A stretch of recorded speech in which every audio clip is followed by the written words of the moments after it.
Hi, and welcome to this overview of Emerson's PLC, HMI SCADA and Industrial Internet of Things products.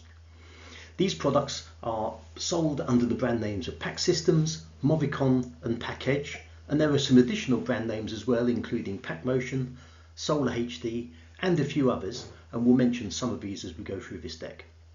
My name is Steve Ward. I'm a pre-sales consultant. I've been within Emerson for many years now, and I'm presenting this from both a commercial and a technical point of view, and I'll try and mention as much technical detail as I can in order to help you understand our products and solutions. First, a safety moment. Emerson is very keen on safety for our employees, our partners and our customers.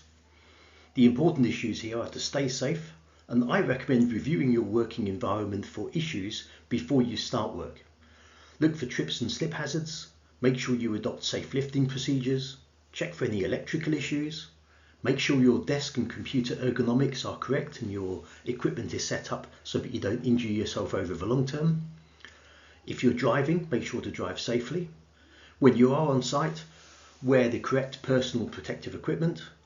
If you're working at height or using ladders, then make sure you adopt safe working practices for height and ladder safety.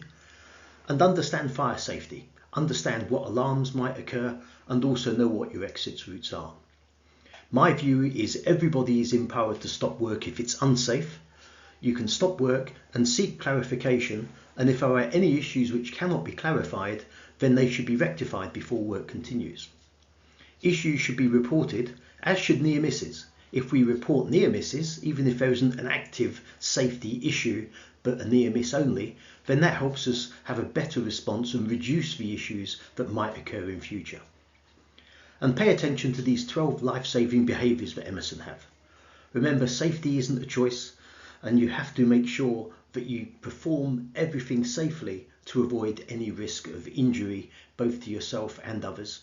And also think about the environment as well. It's not just about who might be injured, there might be damage outside the environment. So follow all the appropriate procedures that are in place at your site and your company, and also observe all your local laws and regulations.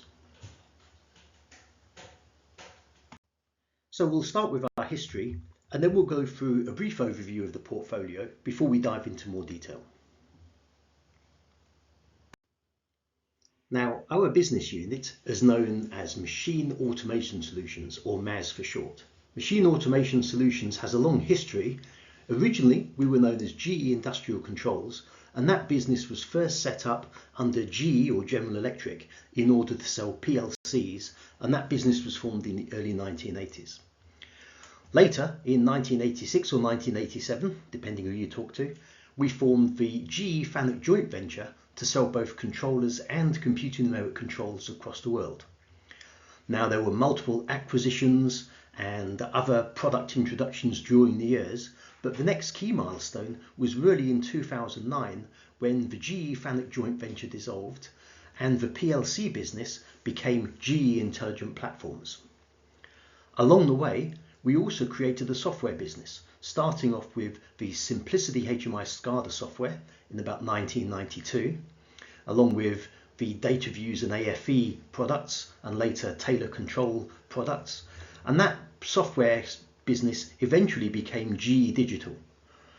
Now, in 2019, what happened was GE Digital was spun off as its own business under GE, and the Intelligent Platforms, the PLC business of what was then GE, was acquired by Emerson. And that's when we became Machine Automation Solutions. And for a while we were also known as Controls and Software, but we later were renamed back to Machine Automation Solutions as part of an Emerson reorganization. We have a strong future under Emerson. Emerson continues to invest in our people and our products and our services and solutions, and we expect to have a good partnership with Emerson for many, many years to come.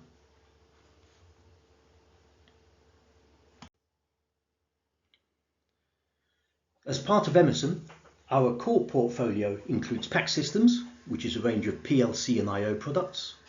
It includes Movicon, which is a scalable, flexible HMI SCADA solution, and it includes PACEdge, which is an industrial Internet of Things type solution combining industrial PCs and commercial and Movicon software. We also have a range of industrial PCs. We cover safety, we cover programming and configuration, we cover operator interfaces, we have a range of displays on top of the industrial IPC range, we have network switches, we have servo motion and control, variable frequency drives, and we have power supplies. In terms of our hierarchy, the products are arranged pretty much as you see on this slide, but there are possibilities for overlap. For example, some clients use industrial PCs as controllers, talking to I/O. And we also have our standard protocols such as OPCUA, which is used for interfacing from the control layer to the higher level layer. And we use Profinet to interface from the control layer to the I/O layer.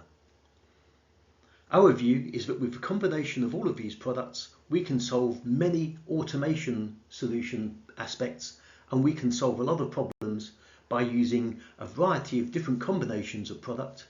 And we're also very open. So it might be that you want to use our products along with products from other vendors, and that's also possible. So you can adopt the best of breed approach, or you can buy everything and get all of your support from a single vendor. To understand our PLC offering in slightly more detail, we have a variety of architectures that we support. We start off with micro PLCs on the left, and a micro PLC can either be an operator interface communicating directly to I/O because the operator interface has a built-in control engine, or you can have an operator interface working with a micro PLC, and then that can interface directly with I/O. At this level, we also support machine safety, we support integration with VFDs, and with the next generation micro PLC, we also support a degree of distribution as well using Profinet I/O. These solutions are typically up to a couple of hundred I/O, and in terms of the cost of these solutions, they vary from about €500 or dollars upwards and reach a maximum of around about $5,000 or euros, depending on the size and complexity of the process and the control that's required and the machine that we're automating. Above the micro level, we have a compact controller, which is based on our PACSystems RSTIEP range, combining a CPU and I/O, again with an optional operator interface. This can also combine safety, and it can combine motion, and we can have integration and distribution as before with the micro PLC, but to a larger extent because now we have larger, more powerful CPUs with more memory and faster processing. Typically with these applications, these are in the range of 100 to 500 I/O, and the typical price for this solution would be around about $2,000 or euros, up to maybe $10,000 or euros, depending on how much control equipment is involved. Now above this, we move to large and high performance PLCs, and with this one we have our PACSystems RX3i, which is a rack-based or chassis-based controller. Again, there's an optional operator interface, and now we have a choice of both local I/O and also distributed I/O, and at this level we also have EtherCAT for servo motion using our PACmotion range. Again, safety is supported, distributed arrangements are supported using Profinet, and with these arrangements we also support more and advanced programming and also more and advanced communications methods as well. These systems typically start around the €5,000 or $5,000 price mark, and then they can go up to be much more expensive depending on the level of control and the number of motion axes and the amount of I/O required. Typically these systems are for 250 I/O plus, and they often include some sort of motion. So servo motion, that gives us very high speed and very accurate motion control. VFDs is more used for general motion control for AC motors, whereas the servo motion is normally DC motors, which are much more advanced and much more accurate. Now above the high performance range, we also have an option for high availability. With high availability, you now have two CPUs synchronized together, and this can either be rack-based or distributed. And again, you've got a choice of different remote I/O options, including Profinet, and we've got an optional operator interface. High availability applications don't intend to involve motion, but typically they involve a range of different I/O, and it may be that AC motors are involved, so we do have an option for redundancy on the PACmotion VFD side.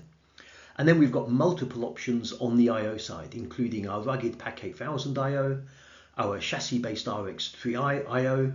You could also use the RSTI EP I/O, and we've also got options for integrating with HART and with other applications using Profinet and other networks.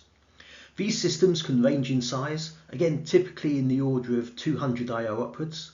Because you've got two CPUs, the entry level price for this is now around about the $10,000, 10,000 euro mark, and this can go up to multiple tens of thousands, again depending on how big the application is, what performance level is required, how much I/O there is, and so on. We also have another offering, which I believe is unique or at least very rare in the market, and this is our PACsystems Edge controller. The Edge controller performs all of the functions of a high performance or a high availability controller in a single powerful CPU. And of course, for redundant applications, we would have dual CPUs. The real benefit of the Edge controller is that it combines all the functions of a standard PLC, but we use a hypervisor, and it can also run our PACEdge industrial Internet of Things applications as well. Now, with most other vendors, you would have to use two boxes for this. So you would have the issues of mounting two boxes, having them communicate, having them integrated. Whereas with Emerson, you can buy a single box that combines both edge and control all in a single solution, both reducing overall costs, reducing panel space, simplifying integration, improving cybersecurity, but still having a very good control option using Profinet, and again with simplex or redundancy options. So with this solution, again starting off around the $5,000, 5,000 euro mark, and going up according to what's required. Now we support a variety of Ethernet interfaces. We have OPC UA, we have Modbus TCP, we have our own proprietary protocols, and typically what would sit on the overlying network would be a HMI SCADA. So we have our Movicon HMI SCADA, and for programming we use our PAC Machine Edition software. And the important point here is PAC Machine Edition is used across the entire range, all the way from the small micro PLC all the way up to high availability, edge and redundant solutions, and it also includes capabilities for configuring the I/O, configuring motion, and performing other functions such as fault diagnostics and similar applications. Now, some people call PLCs a commodity, and to some extent PLCs are a commodity. If you've got a greenfield site, it's quite easy for a system integrator or an OEM or the builder of the plant to use anyone's PLC, because at that stage there isn't really any installed base that might dictate their choice. However, as soon as a customer starts using a PLC, then PLCs are no longer a commodity.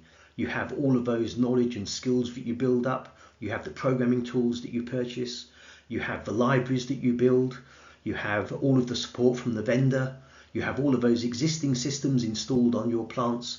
So once a customer starts getting involved with a vendor, PLCs are no longer a commodity and they're no longer interchangeable. They're instead what I would call a differentiated product, and this is where the technical details of those products can be very important in terms of the choice to the user as to which products to select. So here are some key features of PACsystems and Movicon that make us more differentiated from some of our competitors. First of all, we're very scalable. We can offer small and micro systems and HMI SCADA. We have an entry level of about $100 or 100 euros, and we can scale all the way up to plant-wide control and monitoring, and we can also work across multiple enterprises. So we've got very flexible, scalable solutions to go small and go very large. Some of our competitors can do that, of course, but not all of them. One thing that's uncommon but not unique is that we are very open. So we do easily support the use of our controllers with other vendors' I/O. You can use our I/O with other vendors' PLCs. Our HMI SCADA supports multiple protocols, again to work with other vendors' PLCs. And the way we do this is by using industry standard open protocols such as OPC UA and Profinet, but we also support those competitors' proprietary protocols. Now, in general, with those protocols, certainly on the PLC side, we include a lot of those protocols free of charge. where some of our vendors, competitors, you have to buy an additional card or you have to buy an additional license. With us, it's all included. And on the HMI SCADA side, we make it very easy to obtain the additional drivers as well. So we're very open compared to a lot of our competitors. Now, I mentioned PAC Machine Edition. This is the same programming software you use from the micro PLC up to large high performance and high availability solutions. Again, many of our competitors don't do that. As you move up the range, or if you go to high availability, you have to change the software you use, and you have to relearn some of the skills, you have to redevelop your libraries, you have to understand that there are different mechanisms and different diagnostics tools, whereas with us, it's the same programming software. I also believe we have a much simpler offer than many of our competitors. For example, many of our modules, when we propose them, they are a single part number. You rarely need to add terminal blocks. The only case where you might need terminal blocks is if there's a range of different size terminal blocks. But for many of the basic modules, they come including the terminal blocks. And in the case of things like RST-IEP, they all slot together on the DIN rail, so you don't need any backplane devices. And it makes it very straightforward in order to purchase and select those modules. And also it keeps your inventory for spares very straightforward as well. The same with our CPUs. We've got a simple range of CPUs. For example, with the RST-IEP range and with the PAC Systems RX3i range, there's only about 5 or 6 CPUs in each range, which makes it very simple to keep track of them. And because they've all got large memory sizes to begin with, it means you don't have to worry about running out of memory as your project size increases or as time goes by. And again, this helps by reducing the required inventory, as well as keeping it much more straightforward when you're at the proposal or quotation stage. We have a very good story with redundancy. We've got high performance, high availability with redundancy effectively for the cost of a spare module. No special programming is required, and we can have failover times down to a single scan. So if your scan time is 5 milliseconds, that's how long it takes for the backup PLC to take over in the event of a failure. So that's much faster than most of our competitors. The need to have no special programming means it's much more straightforward to implement. So all you need to do is the spare device, maybe some redundancy communications, which is very straightforward to configure, and that's it. Very simple to implement, and it gives you much higher availability where you have critical processes. We also have very good cybersecurity. We continue to enhance and evolve our cybersecurity. We have IEC 62443 approvals. We're Achilles approved, and we have lots of features and capabilities above and beyond what our competitors can do. And our past history of cybersecurity is very good as well. And the final benefit is One Emerson. I believe that Emerson has the widest range of automation products, such as valves, final control products, transmitters, pneumatic type products. We have a wide range of products which allow you to build up your automation solution very easily without having to go to multiple vendors. Now, PLCs, these are the main things we sell. So I'm going to start off by introducing our PLC CPUs. I'll start with a PAC Systems Micro PLC. This is the entry level of our range, costing just a few $100 or euros, and it's a single integrated unit containing both the PLC CPU and the I/O, but it is also expandable to support additional I/O and additional communications and additional functionality. This is coming early to mid 2026, and this is an exciting product. This will open up a lot of these low-end solutions. Previously, we did have the Versamax Micro, but that went to end of life earlier in 2025. And before that, we had a range of other micro PLC products. So this is going to be our ongoing and future micro PLC product for these small applications of about 100 up to 250 I/O. So starting off, features include a very compact footprint.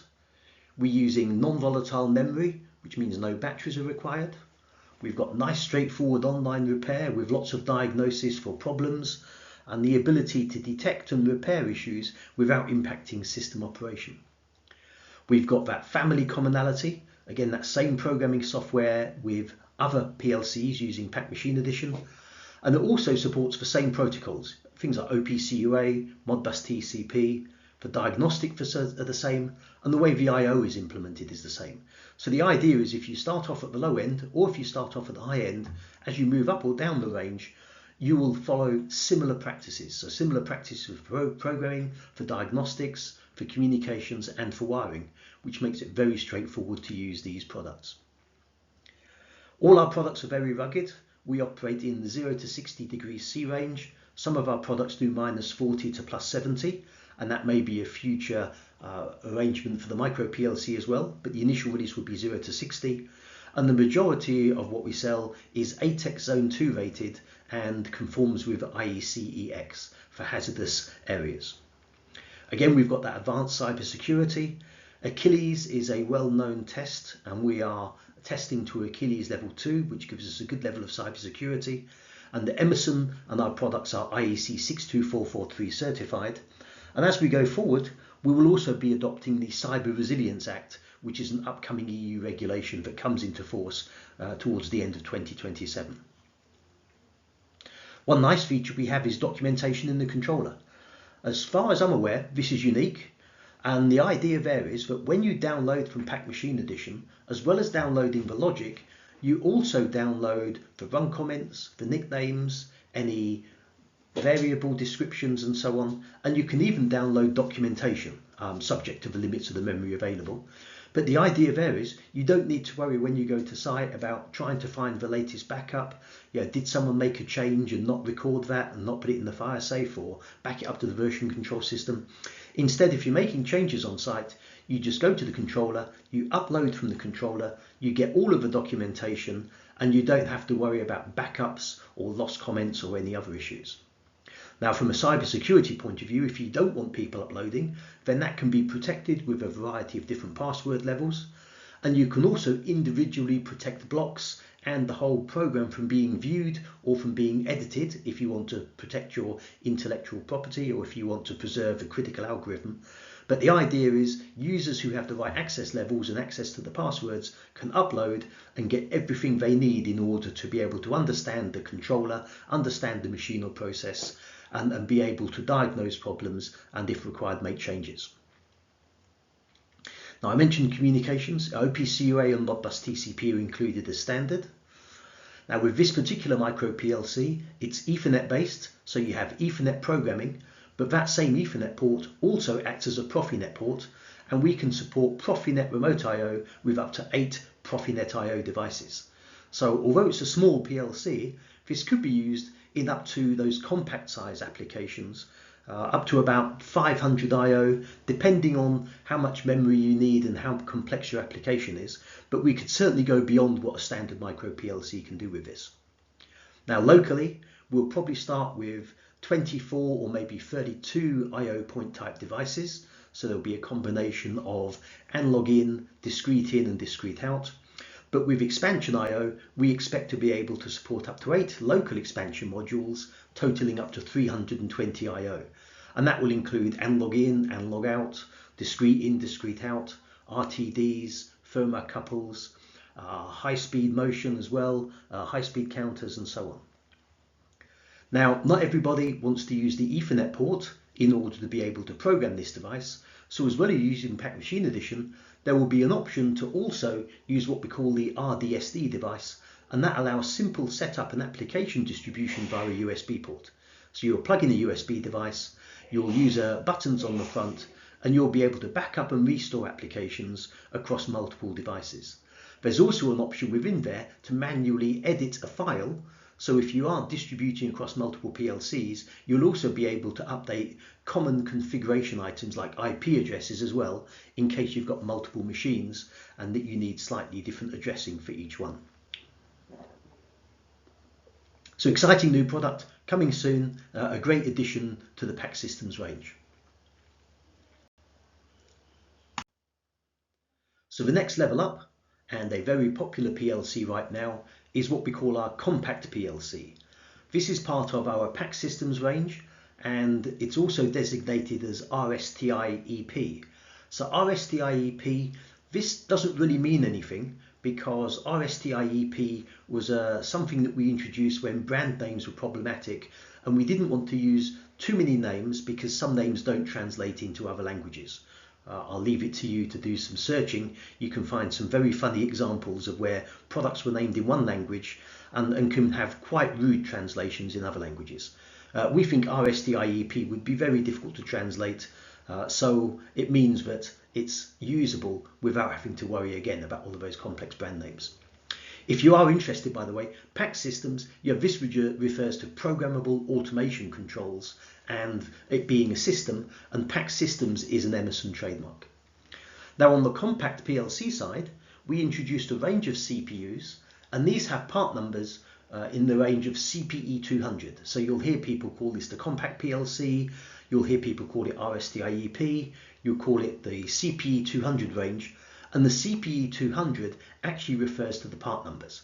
So we have the EPX CPE 205 is the entry level, and then there are a variety of CPUs with a bit more memory and more capabilities and a slightly higher price.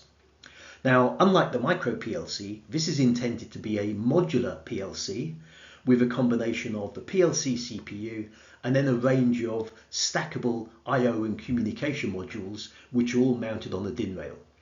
So there will be multiple modules in a typical system, but you could also use this as a standalone CPU because it does have built-in Profinet communications. But the idea is, it is extended to have local I/O, but it has a lot of capabilities over and above what a lot of our competitors offer. The footprint is very compact. It's 120 millimeters wide, 120 millimeters high by 50 millimeters wide.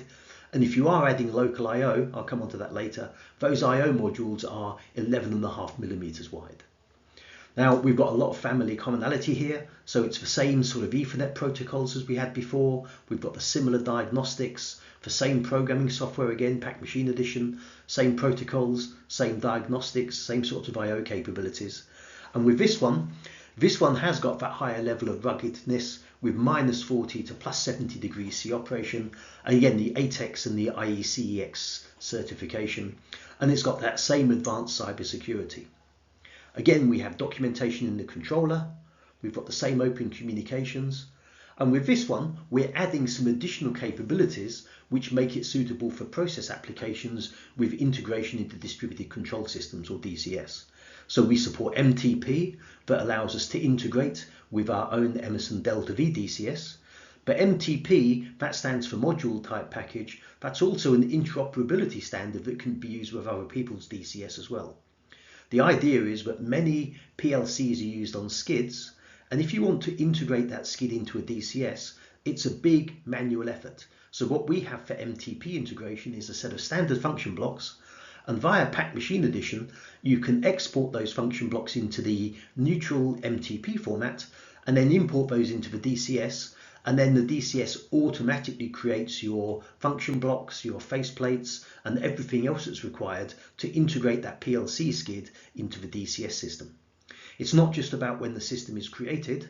If the skid is ever modified or the DCS is upgraded, it's very easy to repeat that MTP export-import process, and then it takes away up to 90% of the effort compared to manual techniques that have been used in the past.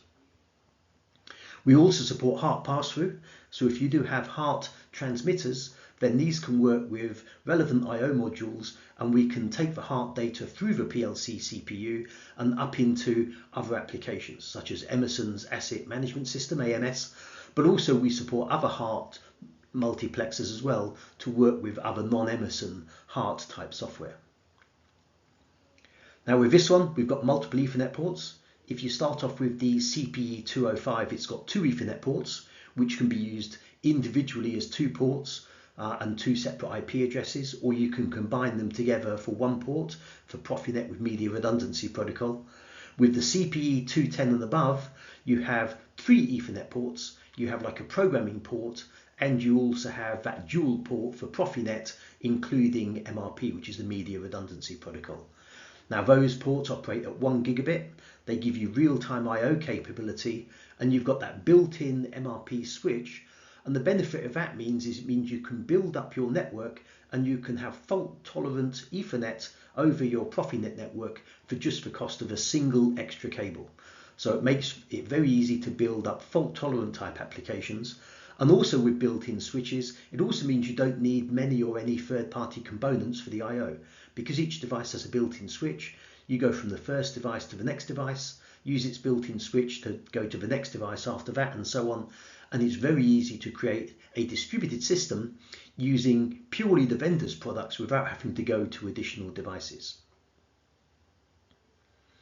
Now with this one, we've got a wide range of local RSTI EPIO, and I'll come on to those as well, but that includes high density modules, modules with advanced diagnostics. As I mentioned, each I/O module is 11.5mm wide, and with this system we can support a single CPU connecting up to 64 local I/O modules, but with Profinet we can also support larger applications as well. So wide range of applications, and although we call it a compact PLC, this can replace many larger applications as well. Again, we've got the same RDSD module, which gives us simple setup and application distribution via USB. We've got the same non-volatile memory, which means you don't need batteries. Instead, we're using what we call MRAM. MRAM is a sort of RAM where when you download to it, it maintains its contents across a power fail, unlike dynamic RAM. So it means you don't need to worry about batteries because the RAM itself holds its last state. So that means you can get the benefit of a machine that remembers where it was when it's turned off and on again. And also you don't need to ship these expensive batteries. It also simplifies your maintenance cycles because you don't need to replace any batteries. Now there's a couple of other points of note. First of all, this CPU does include an RS-232 port.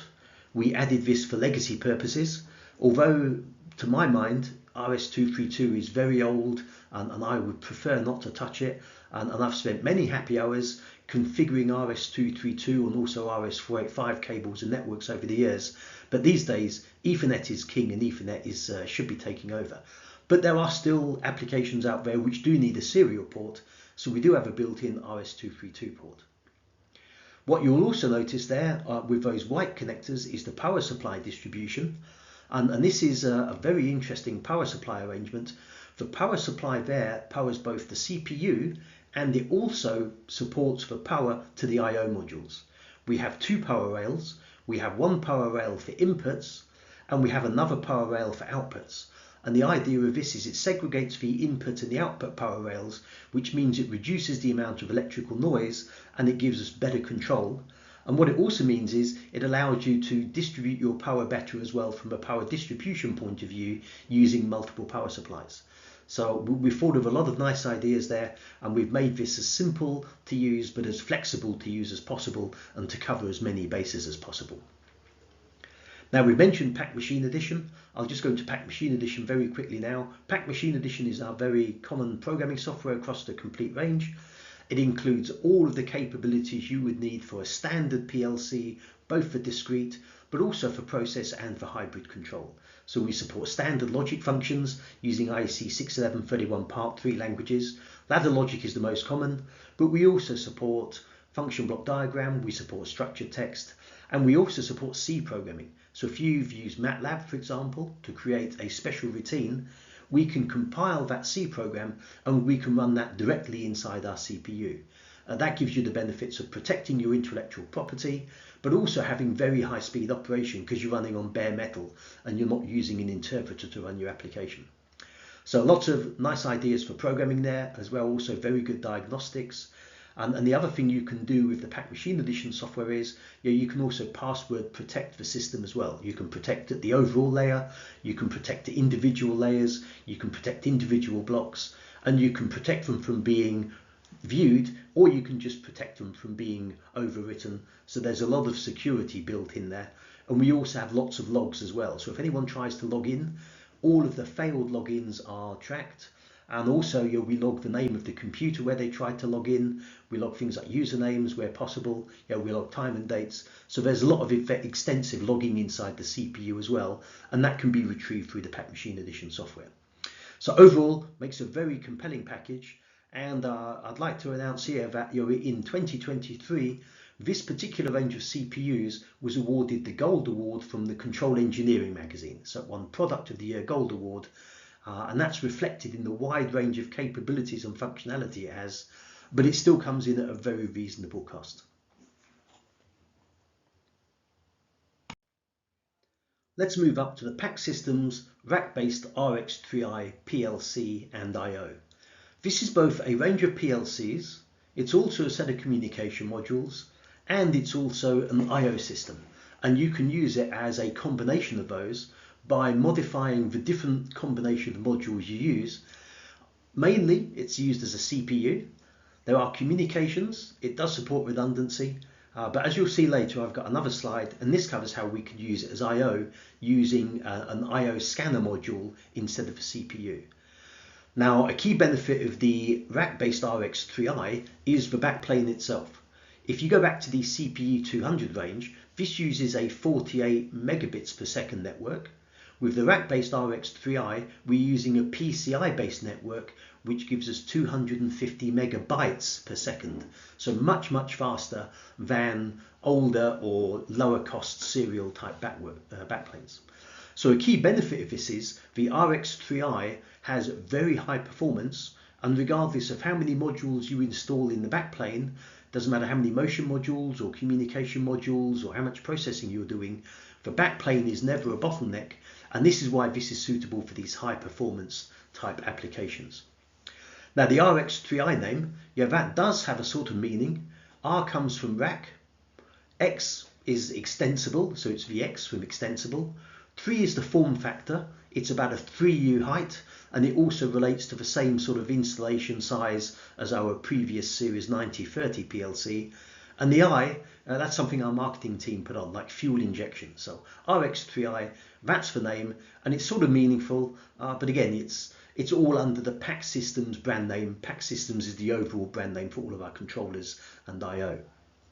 So as I mentioned, we've got multiple modules performing as one.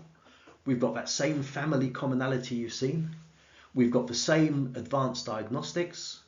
Again, we've got good ruggedness. The standard modules are 0 to 60. Again, we've got ATEX Zone 2 and IEC-EX. There are a minus 40 degree option for some modules as what we call a low temperature range.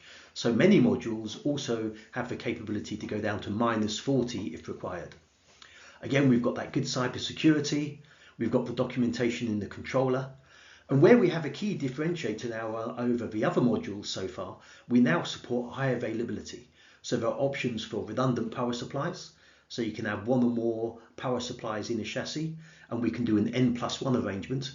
So if you want redundancy on the power supply side, if you know that you're using a certain amount of power on the backplane, you can have 2 power supplies, each capable of meeting that level of power. And if one power supply fails or is switched off for whatever reason, the other power supply can continue to monitor the backplane and control the backplane. We can also support redundant CPUs. So redundant CPUs, they are synchronized using a high-speed fiber optic cable, which gives us a single scan failover. So for critical applications, you add a spare, you add in your redundant communications using fiber optic, you configure the system, and there's a simple switch in PAC Machine Edition to turn the application from simplex to redundant. You configure what data you want to be redundantly transferred, and then the system will automatically run in redundant mode, and if there is a failover, that happens within a single PLC scan. As I say, if your PLC scan is 5 milliseconds, that's your failover time. That's how long it will take for the other controller to pick up. And the reason that we can be so fast is we have a very fast synchronization mechanism. The fiber optic network runs at 2.12 gigabits. And we also synchronize at the beginning and end of each scan, and we synchronize all of the critical data. And what that means is, as soon as the first PLC fails, or maybe is switched off or turned to stop mode, because maybe you want to do maintenance, or maybe you want to update the firmware or whatever, as soon as that first CPU goes down, the second one takes over within that single scan. So very, very high speed in terms of the availability of the PLCs. We also support redundant communications to the I/O. I mentioned Profinet. We can configure that daisy chain network using media redundancy protocol.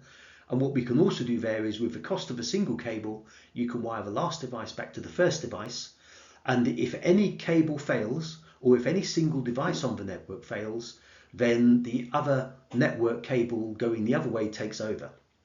Now, if you try to do this with normal Ethernet, it wouldn't work, because as soon as you connect a ring with normal Ethernet, what would happen is the packets would be duplicated around the network, and within a few milliseconds the network would be overloaded with all of the duplicated packets. So MRP is like a switch. It's a software switch, and what it does is it sends packets in one direction around the network, and then it monitors them to be received. If they're not received, or if the network itself informs the CPU that there are problems, then messages can be rerouted in the opposite direction around the ring, or in both directions, depending on what's failed, and that can make sure that every device that's still available can still be communicated with. So you can get redundant communications very easily just by configuring media redundancy protocol using Profinet and by configuring that extra Ethernet cable. We also support redundant I/O, so you have two sets of I/O and you use appropriate wiring and voting strategies, and we can support all levels of redundancy there, all the way from redundant power supplies, redundant CPUs, fault-tolerant network, and all the way up to a fully redundant system with redundant I/O. Now, I mentioned the Series 9030 PLC. The Series 9030 PLC was the predecessor to the RX3i. The Series 9030, as its name implies, came out in about 1990. And we sold about 500,000 Series 9030 PLCs. It was one of the most successful selling PLCs of its time. The RX3i, as the 3 implies, it's got the same form factor. So what we can do is, if there is a legacy Series 90 PLC out there, what we can do is we can modernize that old 9030 PLC using a PLC that's more modern, but we have a lot of nice modernization capabilities. So the first modernization capability we have is the new chassis are the same size as the older 9030 chassis that they replace. The second thing is they've got the same remote I/O capability, so you can add in a local rack expansion module and you can use the same local or remote chassis. Another thing we've got is we've got the capability to use existing I/O modules. So on the backplane of the RX3i, we actually have 2 connectors for every single I/O module. There's one new connector, which is based on that 250 megabytes per second PCI network, but there's also a legacy serial connector.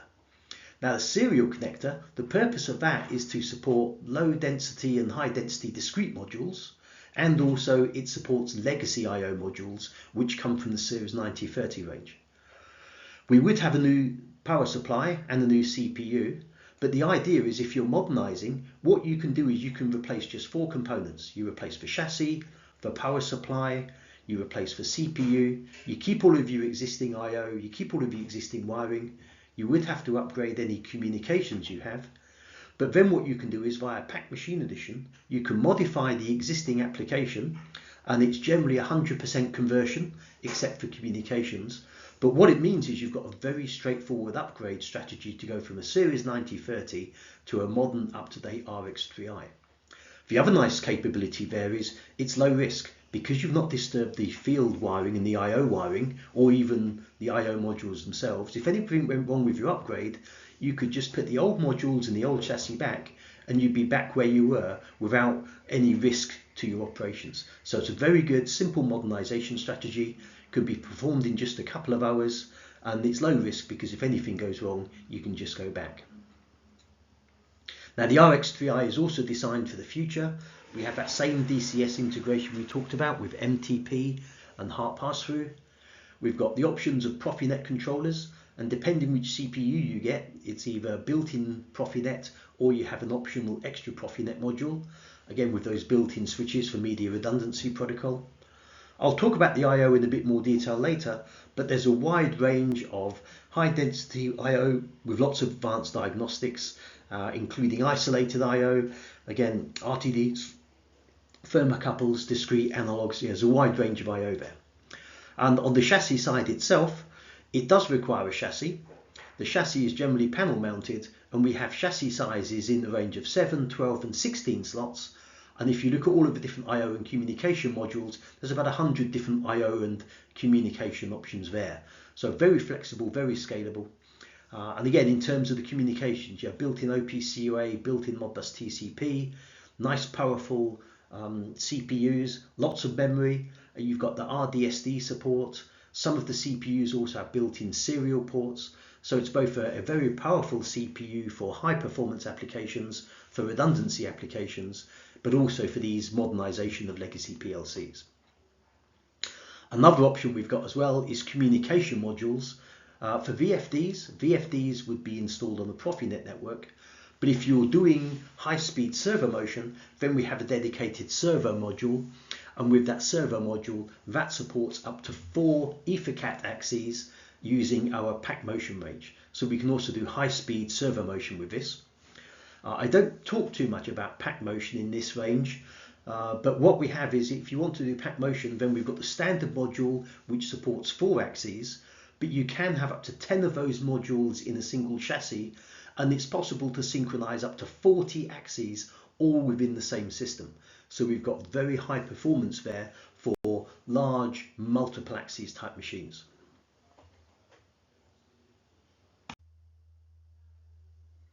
Now, chassis-based controllers or rack-based controllers have their place. Particularly, you've got the benefit there of that high-speed 250 megabit per second high-speed backplane.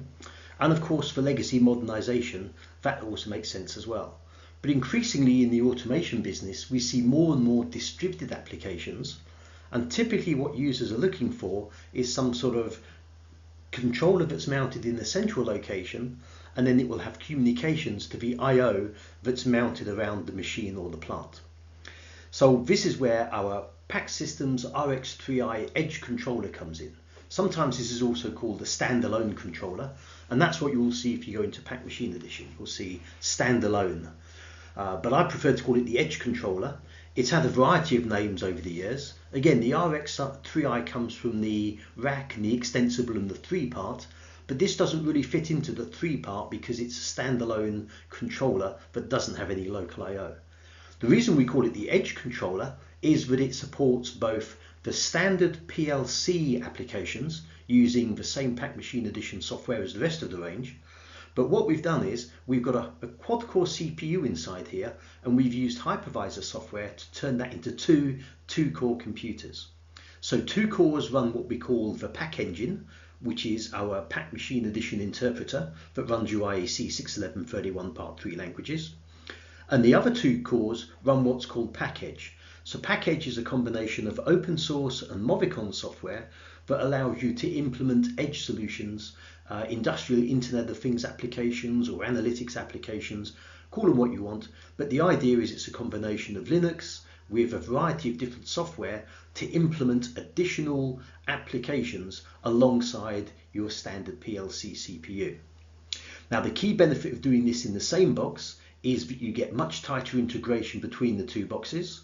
The 2 cores communicating with each other have a virtual Ethernet connection, so you don't need any external wiring.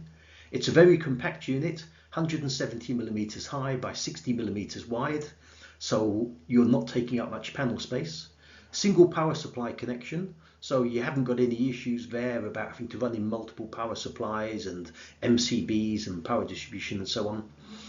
And what it also means as well is you're potentially reducing the cost over 2 separate devices. You've got a combination here of a high performance industrial PLC CPU and a high performance industrial PC all in a single box.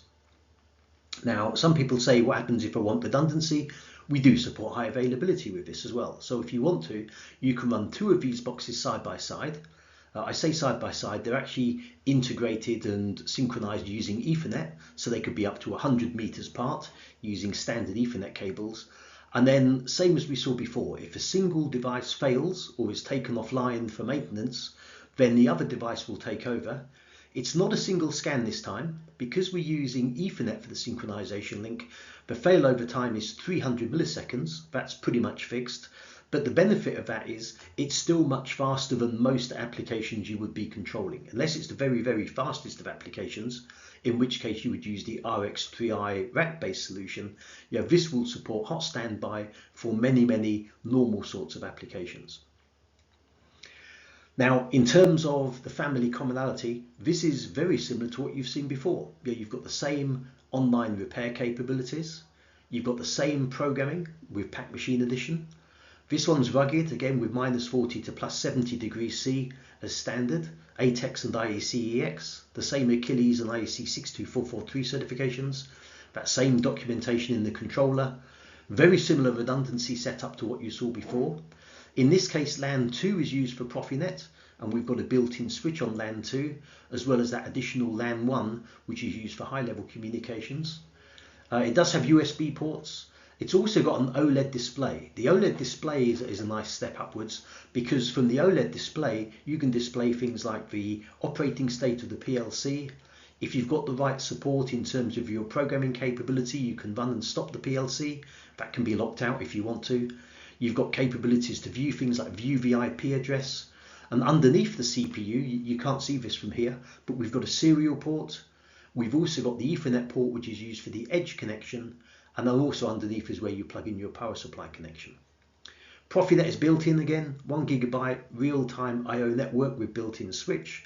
And it's got the same sort of I/O capability that our other CPUs have got, and we'll come on to that soon. Now, I talked about serial ports built in. If we do have a serial port built into the CPU, then typically we support 3 or 4 different protocols with that. So you can write your own protocol using serial I/O. So that's very good. I've implemented things like GPS communications using NMEA protocols for that. You can use interfaces to things like barcode readers and so on. We also support Modbus RTU slave as standard. So if you want to plug in a device that's a Modbus RTU master, you can do that. And if you want to use that serial port as a Modbus RTU master, then we have a set of blocks that we can use for Modbus RTU master support. And some of the CPUs also support some other legacy protocols as well. But the key ones are serial, Modbus RTU slave, and Modbus RTU master via other mechanisms using PLC application logic. But you can also write your own protocols as well. You've got direct serial I/O access to a buffer, so you can do pretty much what you want with that. Now, I think the key benefit of the Edge controller, besides having this PACEdge capability, is also that it is a very comprehensive, compact controller, and it's pretty much unique on the marketplace. I don't think anyone else has got that same combination of a CPU plus the PACEdge capabilities we have. There are some vendors who do give you a CPU that is combined into both a PLC and an industrial PC, but they just give you the industrial PC as like an empty box, whereas our PACEdge stack, as you see later, gives you a lot more capabilities in terms of being able to write your applications. So this is very good for distributed applications, but also very good for redundancy applications, and particularly suited for these edge type applications.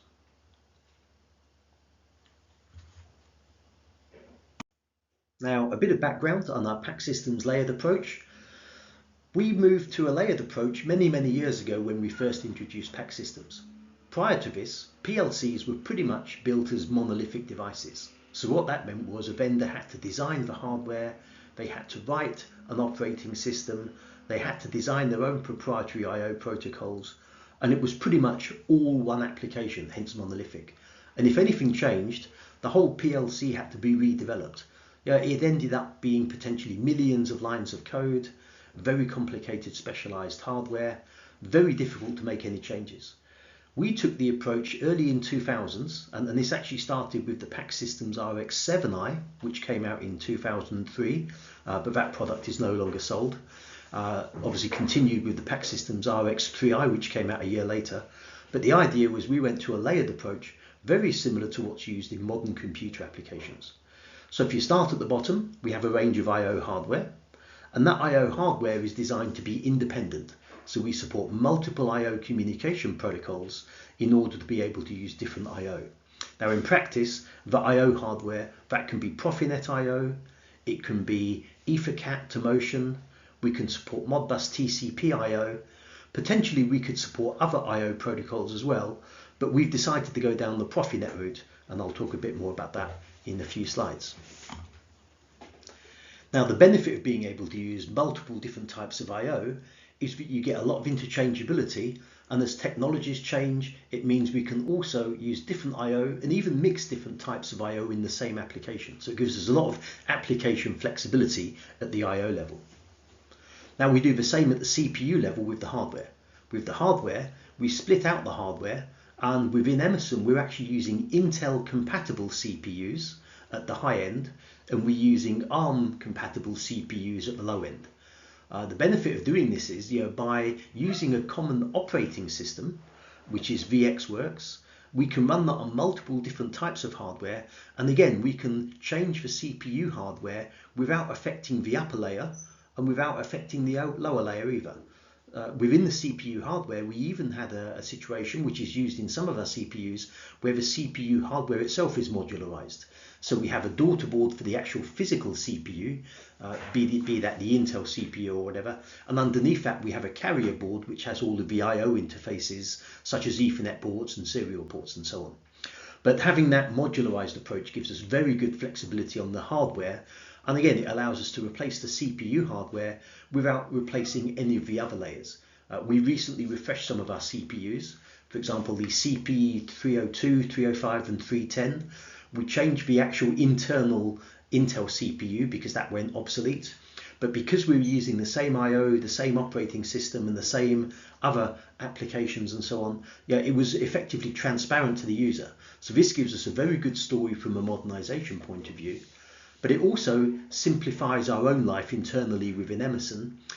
It means that we don't have to worry about introducing a whole new range just because a chip from Intel went obsolete. Instead, we can change one layer of a component and we can introduce a new CPU. We can take advantage of new capabilities, for example, higher speed or more memory where required.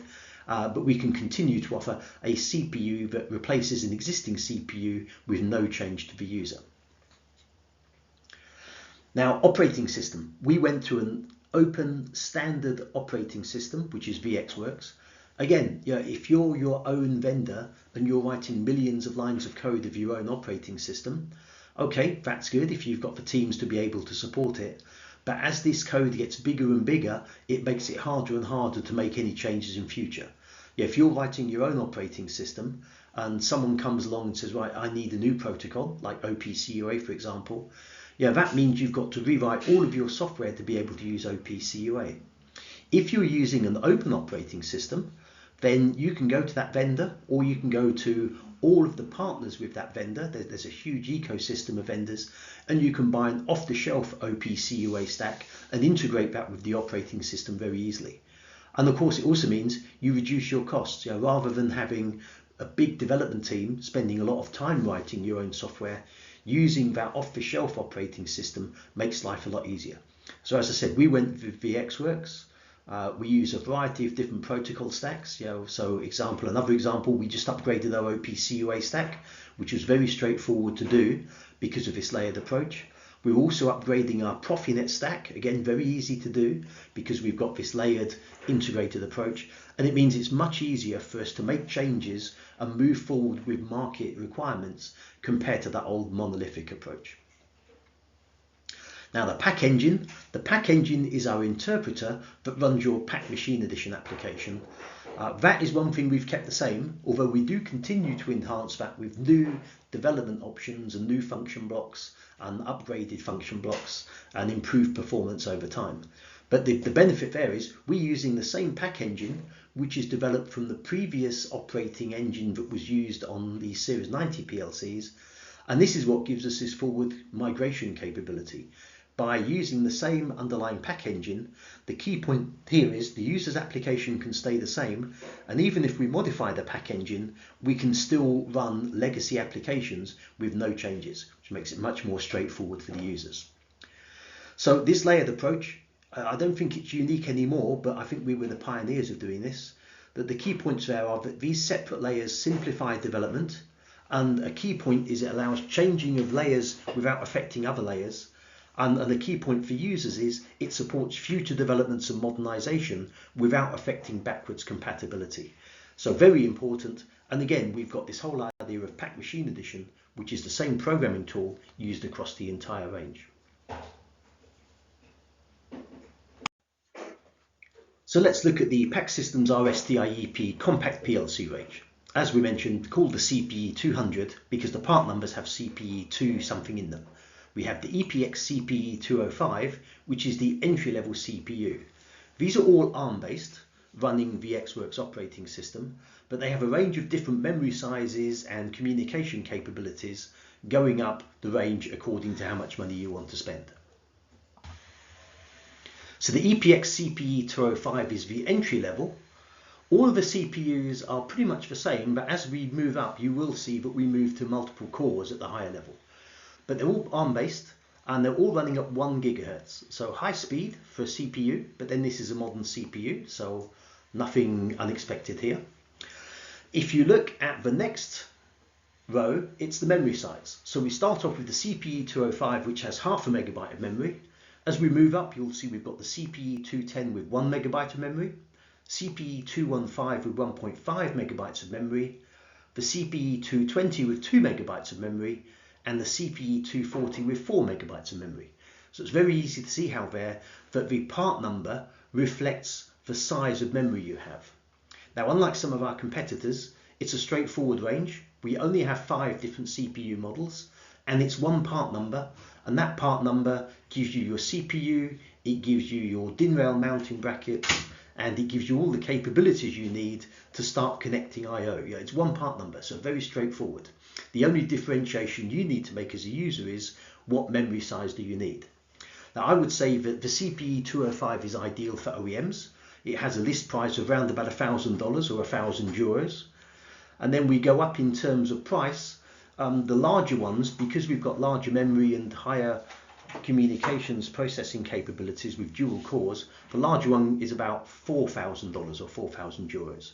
But what you could do is, if you're developing an application, you can determine what your memory size is, and once you've developed your application, then you can use an appropriate size CPU. What I see is many people are using the EPX CPE 215 because that's a good intermediate combination of performance without having too high a price. Now, you'll see the scan times there. Scans are very fast. It's 508 microseconds is the base scan rate, and then it's 96 nanoseconds for each Boolean instruction. So these are very fast CPUs, and if you want more details of what your application speed is going to run like, then you can look inside the user documentation, and we give you more details about how long each instruction takes to execute. Now, apart from the EPX CPE 205, all of the CPE 200 range has 2 Ethernet ports. There's one Ethernet port with a single physical port, which is normally used for high-level HMI SCADA and programming communications. And then you've also got a switched Ethernet port, which is used for Profinet, but that second port, which is switched, can also be used for all of the other protocols as well. On the CPE 205, to reduce the price, we've got a single pair of Ethernet ports, and they can be configured either as 2 independent ports or one switched Profinet MRP port. In terms of protocols, it's pretty much the same across the range. We support OPC-UA. SRTP is our own serial request transfer protocol, which is based on the old Series 90 serial protocol, but updated for Ethernet. We've got Modbus TCP. On the OPC-UA side, it's a an OPC-UA server. On the Modbus TCP side, it's server and client. So with the server side, no programming is required. On the client side, you use programming using channels. SRTP, again, it's client and server. We have something called Ethernet Global Data, which is a proprietary protocol used for peer-to-peer communications. And again, you've got that serial interface there using serial I/O, or you can also use that as a Modbus RTU slave or a Modbus RTU master with the right application code. When you get to the CPE 215, we also add a DNP3 outstation, so that can be used for DNP3 type applications where you want to communicate with DNP3 clients. All of the units have embedded Profinet. So again, with the CPE 210 and above, it's with a dedicated Ethernet port with a switch. On the CPE 205, you can either choose to have one unswitched port, or you can use both ports together as a switched MRP port. All of the devices have USB backup and restore. All of the devices have RS-232. All of them use -40 to +70 operation. All of them have non-volatile RAM. And you've also got the option of using a micro SD card for variable storage. So this can be useful for applications where you want a particular backup, or maybe you want to do logging of data. And the micro SD can also be used to transfer data between different PLCs. For example, you could log to the micro SD. If the machine did crash for some reason, you could put that micro SD into a new CPU, and then you'd be able to preserve that data. We have Achilles 2 certification. And I haven't got it on this slide, but we are IEC 62443 certified as well. And this is where the next differentiator comes in then with the number of I/O modules that are supported. So for the CPE 205, we expect this will be used in smaller applications with 16 modules maximum. The CPE 210 and 215 can be used with up to 32 modules. And then for large applications, the CPE 220 and 240 can be used with up to 64 modules. On the Profinet side, again, CPE 205 is intended for smaller applications with support for up to 8 I/O devices.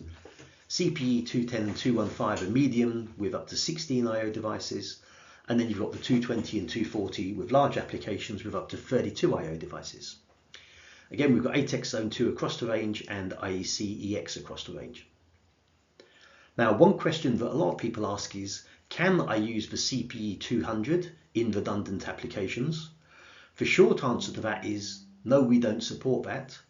There are some options where you could use them in a redundant application, but you would need to control all of the synchronization and you would need to arrange the I/O and everything else yourself. So you could, if you really want to, use them in redundant mode, but it's not something we have any support for. You would have to do all the extra work yourself. So if you want to use redundancy, then I would say that's where either the RX3i chassis-based controllers come in, or you would have to go up to the edge controller.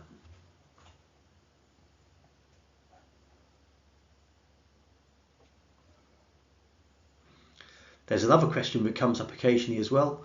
Can these be conformal coated? For that one, the general answer is no. We don't offer conformal coating on these ones. If you wanted conformal coating, we can do that on, again, the RX3i and the CPE 400, which is the edge controller range. Let's take a look at the PAC Systems RX3i rack-based CPUs. So we have 4 CPUs now. The IC695 CPE 302 is the entry level. We have the 305, which is a bit bigger. The 310, which is a bit bigger still and includes communication ports. And then the CPE 330, which has more Ethernet capabilities, more memory, and it has an embedded Profinet controller. Now, you'll notice asterisks against the 302, 305 and 310.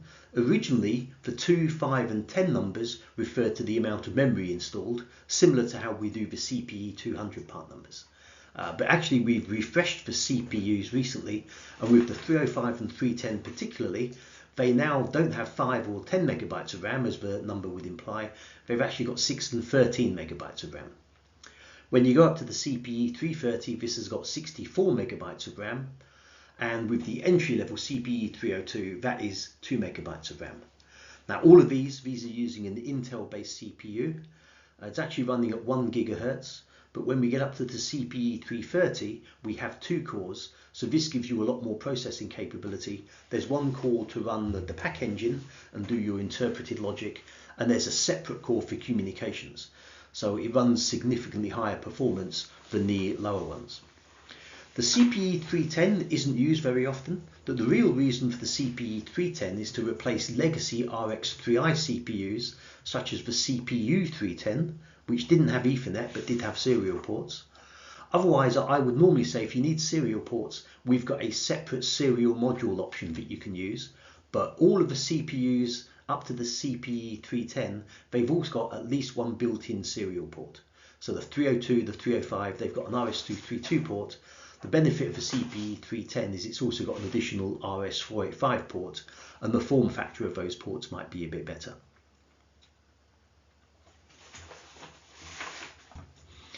Now, a note on part numbers.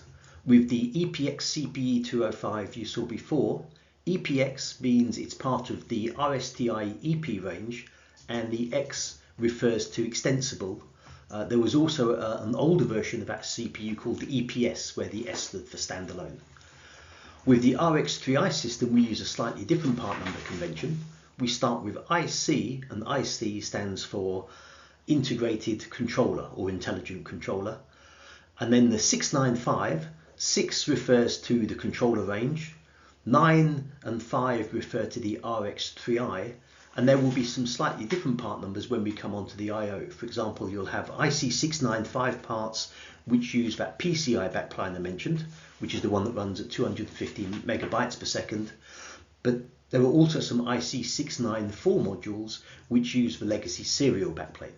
So the part numbers can be a little bit complicated, but generally it's quite a straightforward solution. As you can see here, we've got 4 part numbers for the CPUs. There's a set of 4 different part numbers, or 3 different part numbers rather, for the chassis.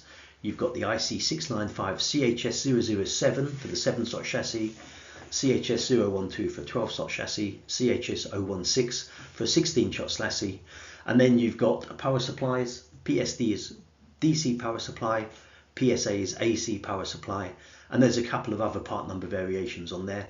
And then IO modules are ALG for analog modules and MDL for discrete modules. And then we've got a variety of different communication modules which have part numbers based on the protocol they support.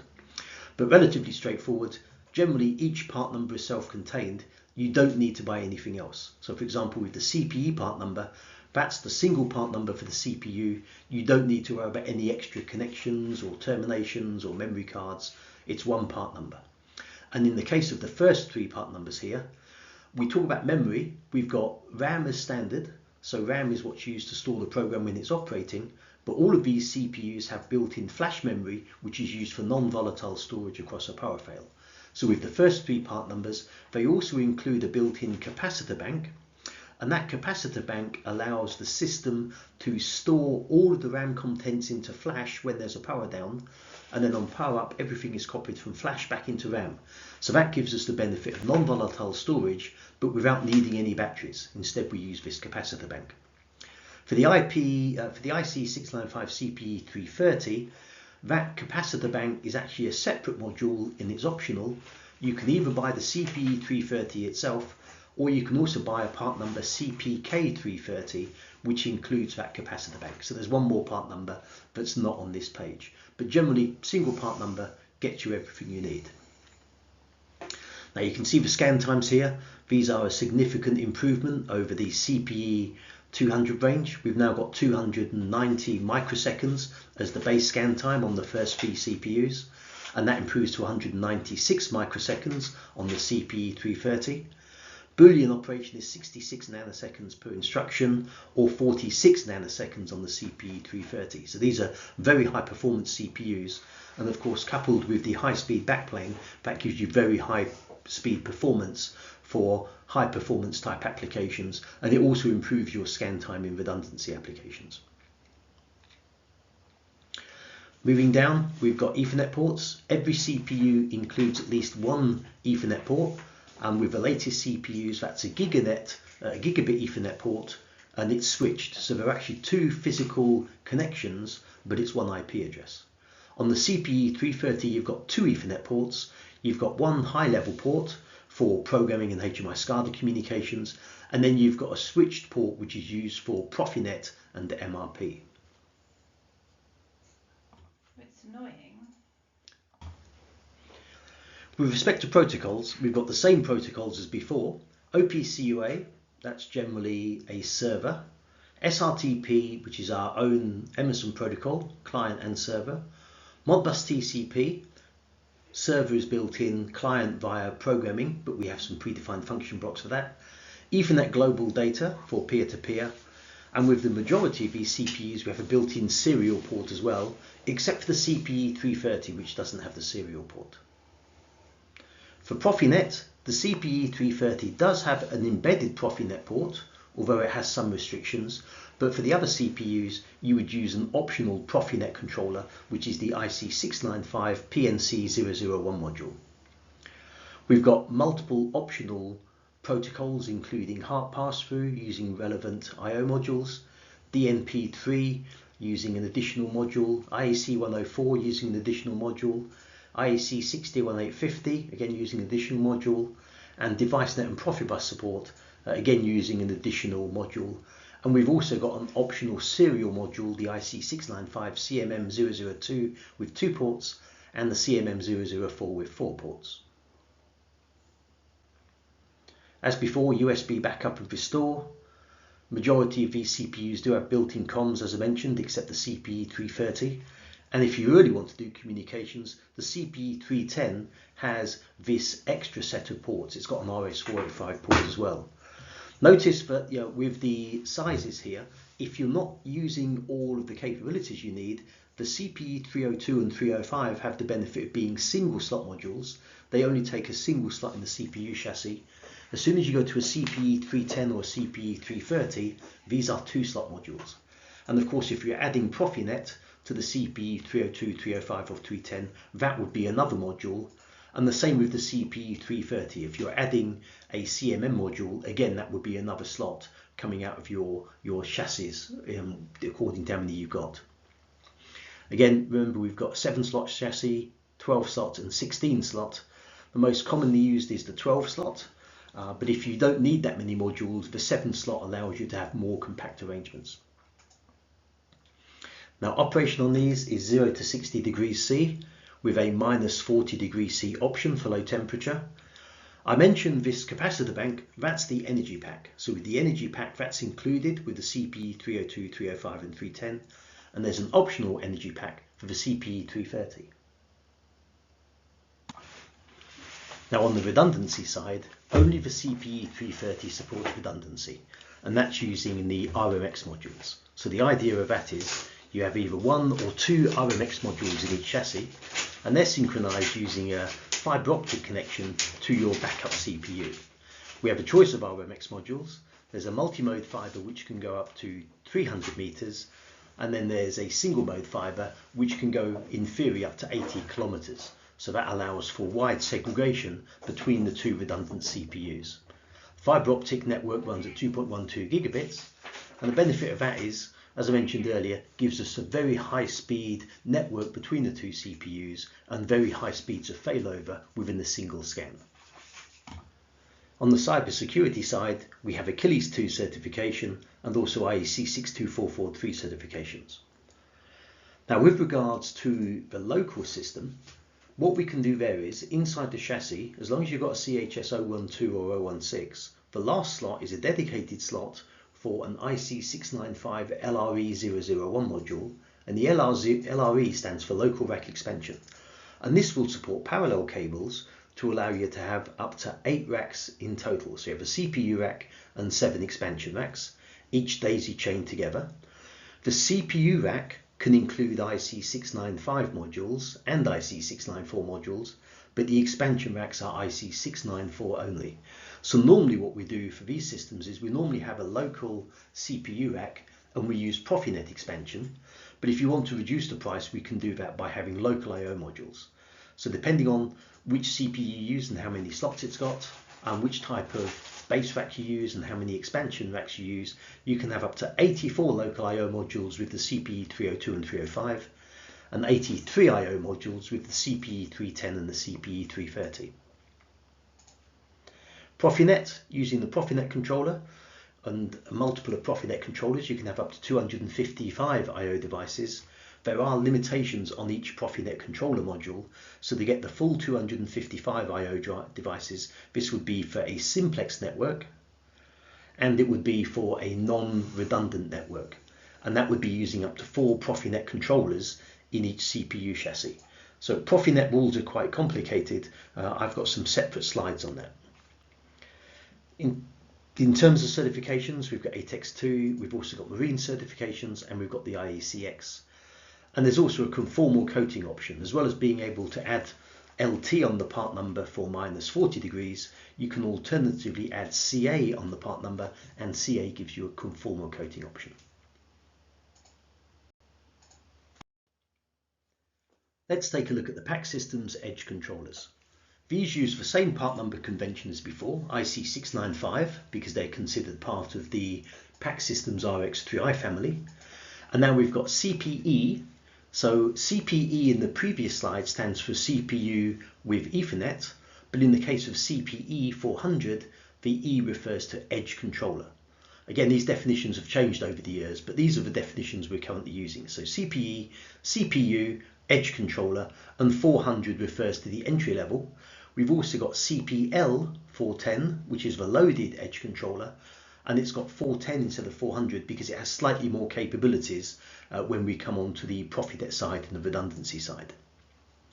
Now these CPUs use a quad-core 1.2 GHz CPU, which is Intel based, And as before, you've got 2 cores to run the PAC systems engine.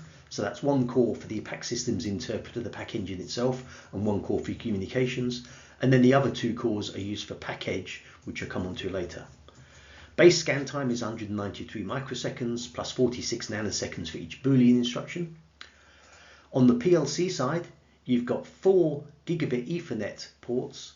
So one of those is LAN 1, which is used for high-level communication, such as programming in HMI SCADA. You've got LAN 2, which is used for a switched MRP Profinet port. LAN 3 is for redundancy synchronization. The 4th port is underneath, and that's your edge connection. And there's also underneath, there's a serial port as well for RS-232. Protocols are the same as we've seen before: OPC UA server, SRTP client and server, Modbus TCP, server as standard and client with communication blocks, EGD for peer-to-peer. There's a serial port underneath, and all of these CPUs also support the DMP3 outstation protocol. As standalone controllers, all of these controllers include Profinet, and they've got that switch to MRP port with 2 ports with 1 IP address, and we also support redundancy. So that's what LAN port 3 is used for. You've got dual Ethernet communications up to 100 meters apart, so that supports your redundancy option, again with a 300 millisecond failover time, as opposed to RMX on a CPE 330, which can be single scan. With these CPUs, -40 to +70 degrees C, energy pack is optional. So you normally don't need that because you've got RAM and flash, and the CPU will power up from flash, same as it does with the RX3i CPUs. But if you want true non-volatile operation, including support for remembering the last data values, the energy pack allows you to remember all of the data values too. So you could order a CPK400 with the energy pack, or a CKL410, so slight disturbance in the part number arrangement there for a CPL410 with energy pack, or you can always order the energy pack separately. Okay, we mentioned there we've got redundancy support, so Ethernet redundancy with 2 CPUs and 300 millisecond failover. The Achilles 2 and IEC 62443. They've got a nice OLED display, which gives us good support for being able to do more diagnostics and local control. And here you can see some differences with Profinet. So in a simplex CPE 400 system, we can support up to 32 I/O devices. In redundant mode, we can support up to 20 devices. And with the CPL 410, for 410, the number indicates there that we can support more devices, 64 I/O devices in simplex mode, or 32 devices in redundant mode. Again, these have got ATEX Zone 2 with marine approvals. There is a conform or coat option, and you've got PACEdge. Now the difference between the 2 part numbers here, difference between edge and loaded, the CPE 400 has PACEdge with Connext. Connext is a communications driver. The CPL 410 has PACEdge with Web HMI, which includes all of those communication protocols, but also includes a web-based HMI SCADA. Now for these units, there's no local I/O. All of the I/O is via Profinet. So we'll come on to that later. You would use RSTI EPIO as our preference, or possibly PAC Systems RX3i I/O, but we've also got other I/O options as well, and because it's Profinet, they can all be mixed and matched according to what's required. So let's take a look at the I/O. I/O can be part of the PLC system if you've got a chassis or a DIN rail connection arrangement where you have the CPU with the I/O immediately connected, or for example with the PAC Systems RX3i using the chassis and the I/O is on the backplane.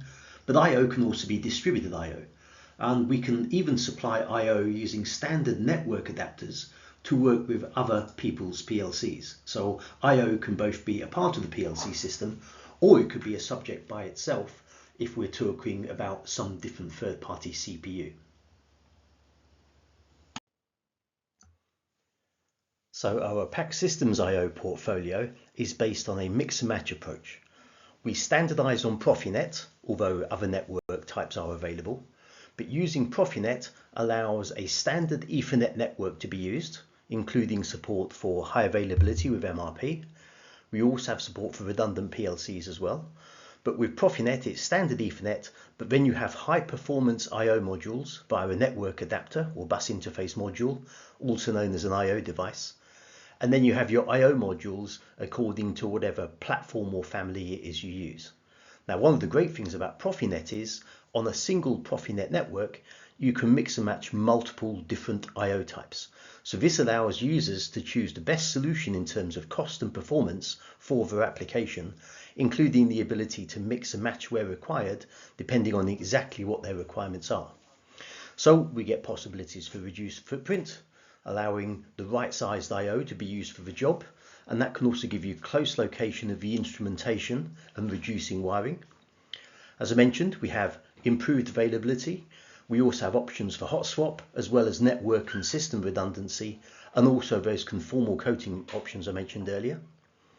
We get improved visibility with the right level of diagnostics, and according to the task and real-time health monitoring you need, we get that across all different platforms, but with increasing levels of diagnostics with certain platforms over others. And overall, that leads to improved return on investment. So choosing the right I/O for the job can reduce component costs, it can reduce installation time, it minimizes commissioning effort, and all of that maximizes return on investment, often over and above the cost of the I/O. Remember, this equipment is going to be installed for multiple years, maybe 10 years, 15, maybe even 20. So the overall cost of ownership is maybe dwarfed by maintenance costs compared to the initial costs. But having said that, of course, for many users, it's the initial cost they're looking at.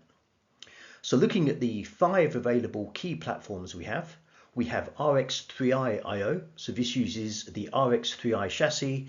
It uses the same power supplies, the same I/O modules as the RX3i CPU. But what we do is we replace the CPU with a network adapter, and this allows us to have RX3i as remote I/O. So we get a combination of advanced, high density, high performance I/O that can be installed on that Profinet network. Next option we have, which is today I would say the most common, is RSTI EP/IO. So this is advanced high density slice I/O, where you can have 4, 8 or even 16 channels of I/O on a very compact 11.5mm wide slice with a variety of network adapters. So for RSTI EP, our main choice of protocol is Profinet, but we also have Ethernet IP, we have Modbus, and a couple of others. Now for on-machine I/O, we have RSTI OM, or for on-machine, and this is IP67 I/O. So rather than needing to be installed in an IP54 or similar enclosure, the RSTI OM I/O uses M12 connectors and can be installed directly onto the machine without requiring an enclosure. Again, all of these can be mixed and matched. So if you have high density I/O in one location, but you want on-machine I/O in another location, you could mix different I/O types according to what your requirements are. Now we also have Versamax I/O. Versamax I/O is an older solution, but still very valid for today's automation solutions and applications. So Versamax I/O is intended for small machines and light process applications. It gives us a nice modular solution, not quite as high performance as RX3i/O, maybe not as advanced high density as RSTI EP/IO, but it does give us some nice features such as some isolated I/O and some other aspects which aren't available with RSTI EP. And the last one here, we've got PAC8000 I/O. This is based on the acquisition of the MTL Most from MTL way back in the early 2000s. And this is a rugged and advanced process control I/O. It includes features like conformal coating as standard, -40 to +70 degrees C, and available either as Profinet or Modbus TCP remote I/O. So the solution here allows us to choose the right I/O for the application, including multiple different I/O types within a single application. So we can combine high density discrete I/O, process I/O. Some of the I/O also supports heart pass-through. We have a combination of discrete and analog I/O. We have temperature, high-speed counters. We've got a range of different temperature ratings for the I/O. We've got a range of different conformal coat options. So it gives us a very flexible solution to meet multiple requirements in different applications. As mentioned, Profinet, or Profinet, depending on how you say it, is Emerson's preferred I/O network. Profinet stands for Process Field Network, and we decided to use Profinet early in the 2000s when at the time Profinet was becoming one of the most widely used and the fastest growing networks. Today there are still multiple networks available, but we believe Profinet is one of the most advanced and best performing and widely used Ethernet based field buses. As I mentioned, there are others like Ethernet IP. Some people are still using Modbus TCP. Because they all run over Ethernet, you could in theory mix them on the same network. But Profinet also has some advantages where you can have a redundant ring or a fault tolerant ring, and it also has some advantages in the configuration and ease of use as well. So in terms of Profinet, we use the RT standard of Profinet, which is RT for real time, which gives us very high speed scans down to 1 millisecond with very low jitter. So each scan takes very close to 1 millisecond, so we don't get a lot of variation from scan to scan. You might not need 1 millisecond in every application, so you can also choose longer scan times, and they go up in multiples or factors of 2, so you can have 1, 2, 4, 8, 16, 32 and so on. Many applications I normally choose 32. I know some users use 16. Some applications can be slower, but you can mix and match and have different scan times for each different device on the network. Now, a great thing about Profinet is it uses standard Ethernet. You can support copper, we could support fiber, and you can have multiple protocols on the same wire. And that standard Ethernet extends to the use of standard switches, although you may need Profinet MRP or redundancy aware switches for some applications. But for many applications, you don't actually need any switches at all because the switches are built into the I/O. From a fiber point of view, you can use standard copper to fiber converters. You can use a variety of different network communications. You could even use Wi-Fi, although I don't think I'd recommend Wi-Fi for industrial applications. Now, Profinet is easy to use. It's a name-based protocol with a discovery tool. So each item on the network, each I/O device, has a name, which can either be defined in the configuration of that device, or it can be defined some other way, possibly using the CPUs configuration tool. Now, because it's name-based, it makes it easier to use, it makes it easier to identify the remote nodes. And then there's a discovery tool, which is part of the Profinet network protocol. It's called DCP, Discovery Protocol, and that allows you to find devices on the network. And from there, you can find them, you can give them the other parameters they need, you can adjust the IP addresses. Although IP addressing is used, that's normally around configuration and fault messages. The actual I/O protocol is Profinet's own protocol. So the discovery tool allows you to find devices and configure them. It also allows you to identify them. Within the discovery tool, you can click a button and the device you're targeting will flash its LEDs so you know you're talking to the right device. The other thing that helps on the implementation side is GSD files, which is a general device description file. ML is added, so it's GSD-ML.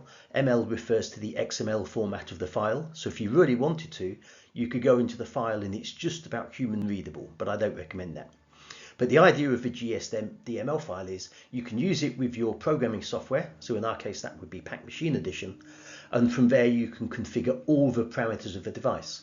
So if it's a modular device, you can do things like add I/O modules, you can configure the I/O modules, you can perform all of the addressing. For each I/O module, you can say, for example, if it's an analog module, you can specify what the channel does, is it voltage or current, and what is the actual range. So there's a lot of configuration possibilities that GSD-ML file enables.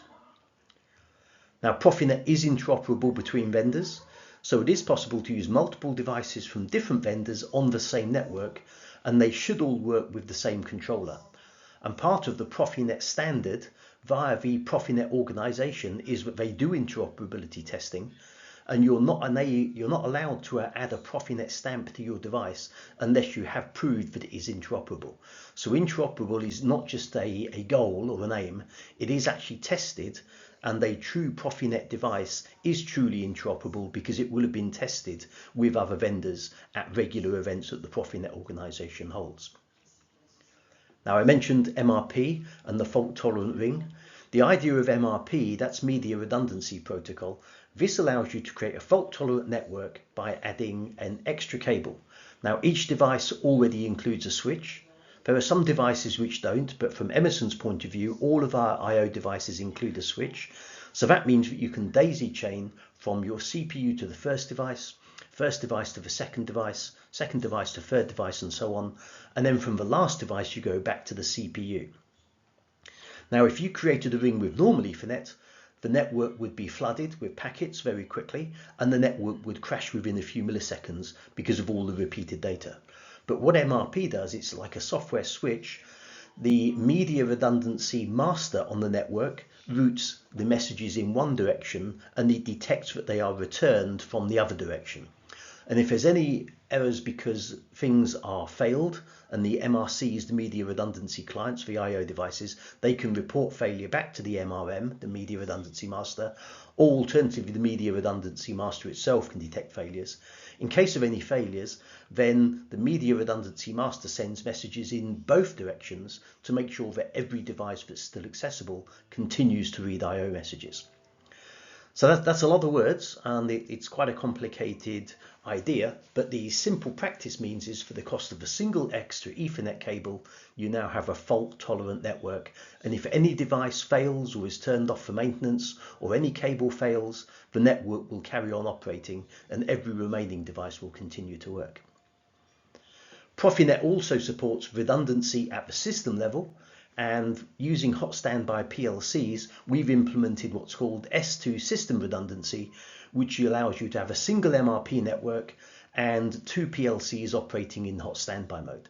So using a PACEdge RX3i with CPE 330, or using the Edge controller, the CPE 400 or the CPL 410, you can have two controllers on the network. One is the master, and then if the master fails or is taken offline for maintenance, then the standby will take over. And depending which PLC you use, that's either single scan with the RX3i, or it's within 300 milliseconds if you use the Edge controller. But that's a great solution for high availability for the effectively just be the cost of one extra device on the network. So we've already seen PACEdge RX3i as a CPU-based solution. Now we see PACEdge RX3i as an I/O solution. Still chassis or rack-based, but the difference is instead of having a CPU, we now have a network adapter. Normally that would be Profinet, and with Profinet, we call it a Profinet scanner, or PNS for short. There is also an option for using a CPU as an I/O scanner, so that could work if you were using Modbus TCP. You could also use that same CPU or what we call an Ethernet network interface unit, which is a specific type of CPU with an Ethernet module. You could use that as well for Modbus TCP. But generally, I would say using a CPU is an option. The problem with that is many people would see a CPU and then say, well, it's not I/O anymore, it's a PLC. But in theory, it means that we can cover three main network types using RX3i I/O. So Profinet is probably the most common because that's our preferred network. Ethernet global data using the Ethernet network interface unit or using a CPU would be an older legacy option, and Modbus TCP would be another option. Now it's the same chassis as before, so we get either a 7, 12 or 16 slot, but there's also what we call a Profinet carrier, which combines one RX3i slot with one optional legacy slot, an IC694 module slot. So with that, lots of I/O options, lots of communication modules options as well. You can use this as a gateway between Profinet and Modbus RTU serial. And again, it's got that high-speed backplane. So we've got the 250 megabytes per second, which gives us very high performance for complex analogs and other applications. From a family commonality, it's the same as before. So you use the same GSDML file in PAC Machine Edition. You've got the same protocols, you've got the same diagnostics, the same I/O modules. So very straightforward to use. Excellent online repair options with hot swapping the CPU chassis or the Profinet scanner chassis. We also support very good diagnostics, and that allows you to repair without impacting the overall system. It's relatively rugged, so 0 to 60 degrees C operation, but there is a minus 40 degrees C if you want to, using an LT suffix on the part numbers, and it's ATEX Zone 2 and IECEX rated. Now, one key differentiator for using the RX3i is that we've got some nice options for analogs, particularly using HART pass-through for process applications. So if you do need HART, then you would be using the RX3i with the HART I/O. There is one option on the RSTI-EP as well, but it's a bit more limited. So for true HART pass-through into, say, Emerson's asset management system, that's where the RX3i would come in. You've also got some nice options for high density I/O going up to 32 channels. You've got some options for analog diagnostics, and you've got isolation options. There are also some discrete diagnostic capabilities as well, including diagnostics at the line level. So for example, on inputs, we can detect a shorted wire or an open wire, and we can do pulse testing. On outputs, we can do things like electronic short circuit protection, but we can also again detect an open wire or a shorted wire or an overload using special diagnostics I/O. So for applications where it's critical I/O or you need more advanced diagnostics, RX3i gives you that. So wide range of I/O. The Profinet side itself works up to 1 gigabit, so you get real-time I/O, and again with built-in switches. With the Profinet scanner on the RX3i and also the Profinet controller on the RX3i, you actually get a module which has got potentially 4 connections. So the switch has 4 built-in ports. So there are 2 copper ports, and then you get the option for 2 SFP ports. So that would allow you some flexibility to choose an SFP with the option of either more copper, or you could choose fiber options as well for your network. So you get a bit more flexibility than some of our other products where we only give you a dual RJ45 switch. Now, we talked about high availability, so we've got options here for redundant power supplies. We can also do redundant communications depending on your protocol. We can do redundant I/O options as well.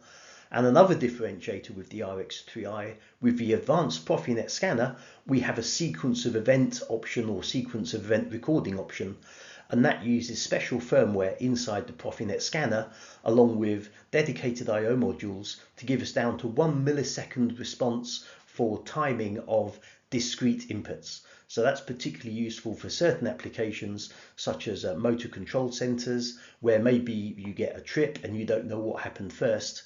By having the ability to go down to 1 millisecond, then you can determine which was your first up event. So there's some nice capabilities there, but generally for a lot of applications, your RX3i I/O is quite expensive for what it is. So we would often go for something like the RSTI-EP I/O or Versamax I/O. But for some applications, your RX3i does make a lot of sense.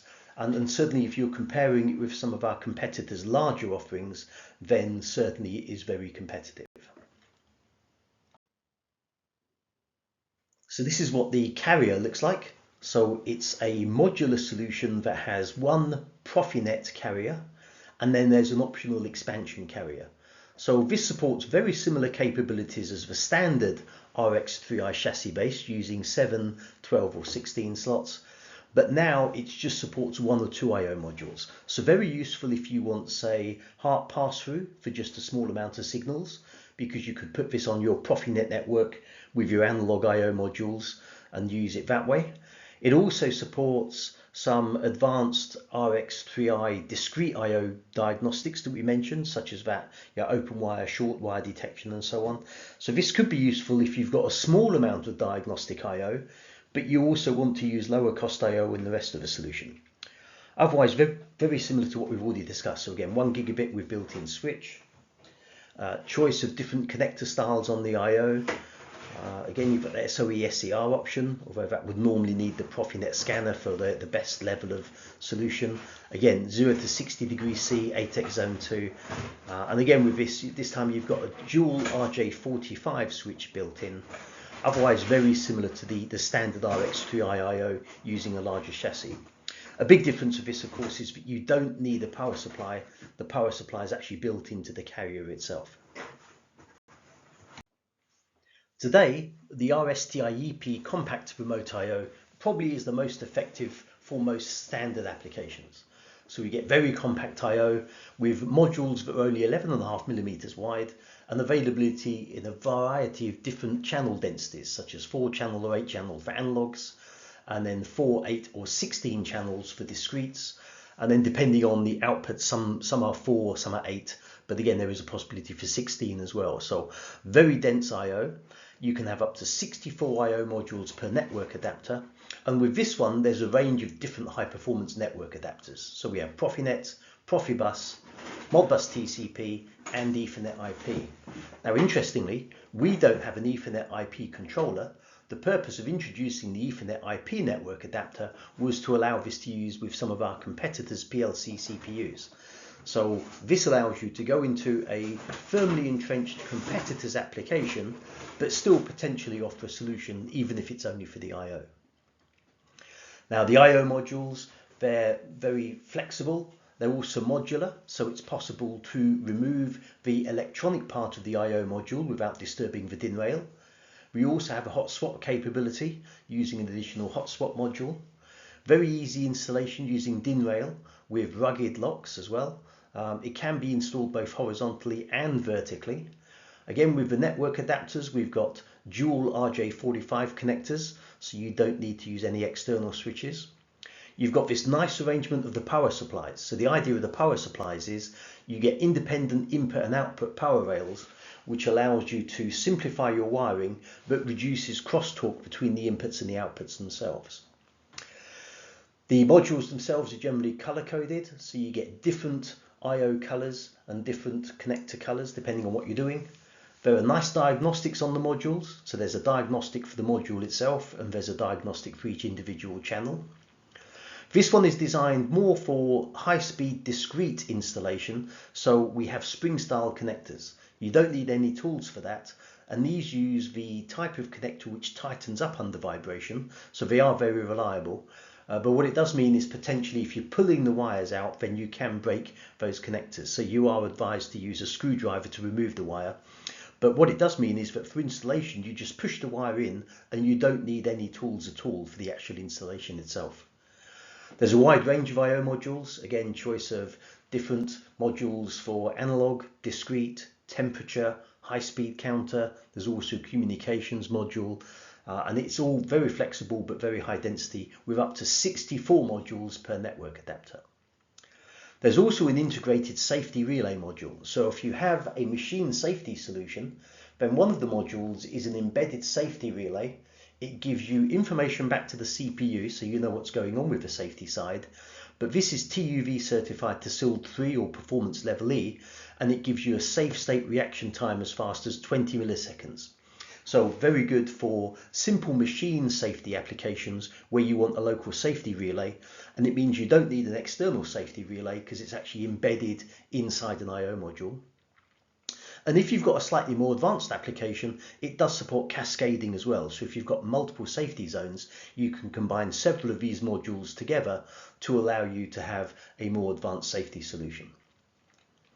Now on the configuration side, the software that you're using with your vendor is going to depend partly what you do. So for example, with Profinet, we have a GSDML file. With Profibus, there's a GSD file. For Modbus, you configure inside the network adapter, and for Ethernet IP, it uses the Ethernet IP configuration file. And to simplify diagnostics and also configuration and also allow firmware updates, the network adapter has a built-in web server. So for security, by default, that's connected to via a USB cable, and that gives you a local connection only, so it's cyber secure. But you can also enable that web server over the network as well if you want to. But within that network adapter, using the web server, you can configure the I/O modules. They're generally auto-detected as to which module is in which location, but then you can configure the actual states of each I/O module. So for example, if it was an analog module, you could configure is it voltage or current, and you could configure, for example, the current range, 0 to 20 or 4 to 20, and you can also configure advanced functions such as alarming and so on. That also gives you diagnostics. So you can actually connect up the I/O without a PLC present, and you can use that web server to determine what the inputs are doing. So you can toggle your inputs or force your analogs externally and then see that value update.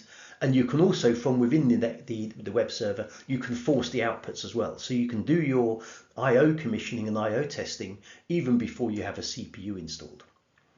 And if you need to do any firmware updates, you also do that through the web server as well.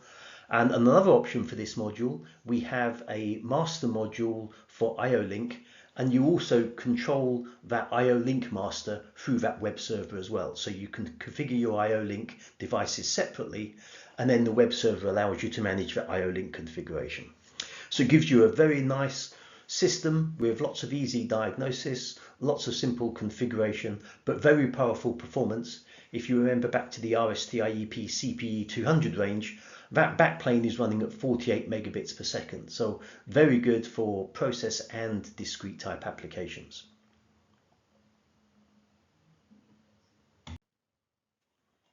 Now, with the previous two approaches and most of our other approaches for I/O, you need to install inside the cabinet. So typically that would be a metal panel, and if you're going to an ATEX, then it needs to be IP54 or above. You could probably have a lower IP rating if it wasn't ATEX, but you do need an enclosure. RSTI-OM is different. It's actually installed on the machine itself. So this is pre-configured sealed I/O, and it supports a 24 volt DC input connection via rugged M12 connectors.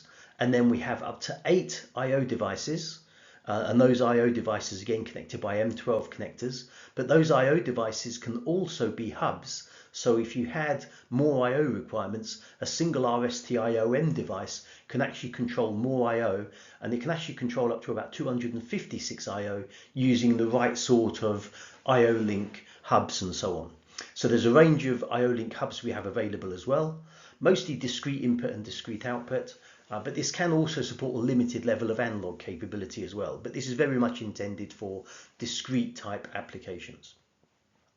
Now, this mounts on the machine, so it's IP67 rated. This one supports a variety of different protocols via a built-in switch, but rather than use RJ45, again, these are dedicated M12 connectors for your Ethernet connection. So as standard, we support Profinet, but you can also have Modbus TCP. You can also use this as an OPC UA server, and you can even communicate with edge applications using MQTT, and all of those 4 protocols work simultaneously.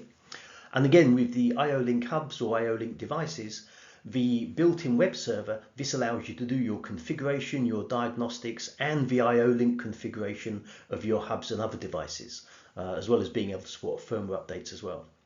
So a typical machine might have one or more of these in order to be able to communicate with multiple I/O, and it gives you a very rugged system, but it doesn't have to have its own enclosures. So as I mentioned, IP67, which is typically wash-proof, hose-proof. Temperature rating is -25 to +60 degrees C, and this is ATEX and IEC EX approved. So with this system, this gives you another option over our previous solutions, allowing you to have the I/O actually mounted on the machine rather than separately in a panel and then have to wire back using multiple cables. So a very good solution for some of today's modern machines.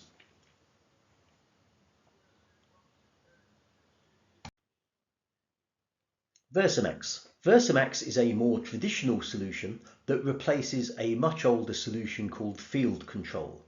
We have a very similar part number arrangement and a similar wiring arrangement. So Versamax initially was intended as a great forward solution to replace these field control solutions. It uses plastic enclosures. It does meet ATEX Zone 2 and IEC-EX. Typically it's 0 to 60 degrees, but again there's a -40 option. But using the plastic casing, this allowed us to come up with a more modern mounting solution and significantly reduce the price over the previous field control, which had aluminium type enclosures. So the way this works is modular solution. So you start off with a network adapter, and we have Profinet, Profibus and Modbus network adapters. And then you can have a variety of different modules. Typically there would be 8 modules per I/O drop, and there's a variety of different carriers that can be used with each of those modules. So we've got like a high density that you see here, which is the IC200 CHS022, which is the one we normally quote. But you've also got a variety of pre-configured terminal block and terminal connection type arrangements as well for simple installation. Now the modules themselves cover a wide range of solutions. So we've got analogs, we've got discretes, we've got high-speed counters, we've got temperature modules, and there's also a communication module as well. And then it's designed to be very simple to install using DIN rail mounting, and everything slides together and connects on that DIN rail. The I/O modules themselves can be hot swapped, and it's also possible with certain network adapters to add an expansion module, and that reduces the price on additional drops to have a wide variety of different I/O with larger than just for what the 8 modules that you can have in the main system. So lots of different choices here. Yeah, and it gives you a lot more flexibility over and above some of the I/O options, including some more high density I/O at a lower cost than some of the RX3IO modules. So again, for the analogs, we've got a choice of typically 4 or 8, or maybe up to 15 or 16 channels. Discretes are 8, 16 and 32, so you've got some higher densities. So this is another option that can help us when we configure a PAC systems controller solution. And you would choose different I/O based on what capabilities you need and of course the price, but also you'd also be looking at the cost of the panel, the installation and various other factors. So I would say for most applications today, we probably wouldn't go for this one, but this could be an option if you want certain aspects. But I think these days RSTIEP is very much catching up with what Versamax can do. We've got a similar or better temperature range. We've got the same sorts of capabilities, but RSTIEP these days are normally better, including with the option now with RSTIEP for analog diagnostics and isolated I/O. So maybe these days, there isn't such a requirement for Versamax anymore. But it is still a solution we have. And certainly if you're looking at replacing older field control I/O, if it is still there, because there is still some out of it out there, then this is a more straightforward solution maybe than RSTIEP, because it could be easier to rewire. And then we have our flagship PAC 8000 process I/O. This I/O was acquired from MTL, so originally it was called MOST, and now it's rebranded as PAC 8000. And this is oriented more towards process solutions. So it's very rugged. We support -40 to +70 as standard. It's got ATEX Zone 2. It's got higher than the standard vibration and shock ratings. Normally with our other products, they conform with IEC 61131 Part 2, which typically gives you like 2.5 G vibration and 15 G shock. This one can exceed twice that. So we have 5 G vibration, 30 G shock. And we also have built-in conformal coating as standard, which meets G3 corrosive resistance.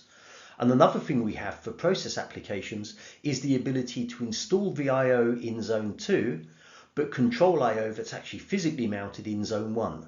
So this is ideal for Zone 1 type applications, hazardous areas or HAZLOC type applications.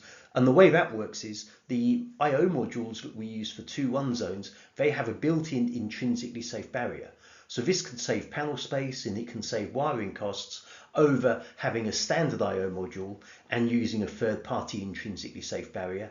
And it also embeds all of the diagnostics and the capabilities for configuration and so on into the I/O module.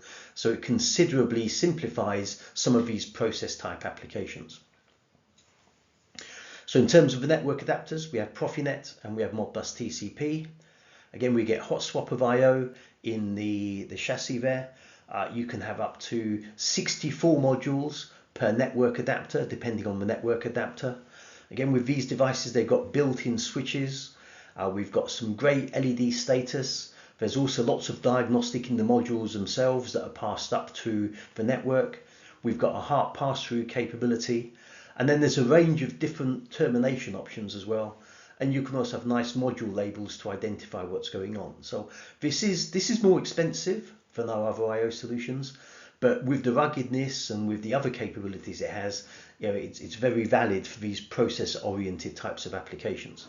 And again, you can mix and match. So if parts of your application are in the process, but maybe parts aren't, you can mix this with other I/O solutions on the same network to achieve the solution that you need. So I've got a bit more detail on PAC 8000 installation. Generally with the other I/O it's straightforward because it's all ATEX Zone 2. PAC 8000 as standard is also Zone 2, Zone 2 installation and Zone 2 operation. So in this case, the I/O modules and the I/O devices are in the same ATEX zone. So with this one, you've got a choice of carriers. Although typically you would use the 8 carrier module, you can have up to 8 carrier modules, which gives you up to 64 modules. And then using that, you can use your relevant I/O modules and your relevant terminals. And then from the bus interface module to the last module, you can have a rail bus, and that can be up to 6.5 meters long, and that allows you then to have however many modules you need up to that limit. So it gives you a nice flexible arrangement. For example, I've often seen inside cabinets, you open up the cabinet and you get a row of modules down one side, and along with those carry extenders, a row of modules up the other side, and then that allows you to have like a nice central I/O wiring section. Or you could mount it the other way with the I/O modules in the middle and your trunking on the outside. But it gives you a nice panel arrangement. You're mounting the I/O vertically or horizontally. But lots of flexibility there to allow you to work inside your standard Zone 2 type application. So for 2-1 operation, very similar arrangement. You have your bus interface module, but now we have what we call a rail bus isolator. The rail bus isolator, or the 8922 module that mounts on an 8725 carrier, this isolates the bus interface module and the network from the actual I/O modules, and it reduces the amount of current available on the backplane with the aim of reducing the possibility of having any sort of spark or any problem that's going to cause an explosion. We also have dedicated 8920 I/O module power supplies, so you don't need any external I/O wiring with this. Again, a range of carrier extenders, and then typically you have one power supply per chassis, but using the 8729 8 module carrier, you can have up to 8 of those, giving you a total of up to 64 modules in a single application. Again, the rail bus itself is limited to 6.5 meters, but it's quite common with this, again, to open up a panel and see half down one side of the panel, half down the other side, and all the centralized wiring, and it makes it very straightforward. Now with these ones, because it's I/O in Zone 1, we have built-in intrinsically safe barriers, and to denote that it's safe I/O, you use a different set of terminals here, and they are blue terminals. So you can identify that you've got Zone 1 I/O by the color of the terminals. So this is a really good solution in terms of saving panel space and saving costs versus using external intrinsically safe barriers, because in this case, you've got that Zone 2.1 capability with the intrinsically safe or IS barriers built into the I/O modules themselves. And yes, you can mix intrinsically safe I/O and standard I/O. The way that works is you have your standard I/O comes first, and then you just move your rail bus isolator further down the I/O module rail bus sections, and then you have your Zone 2.1 I/O. So within a single I/O drop, within a single panel, you can mix Zone 2.1 and Zone 2.2 I/O. Of course, you'd need to segregate the I/O according to intrinsically safe requirements and EU or HAZLOC requirements, but it does allow you to have some flexible arrangements for these process type applications.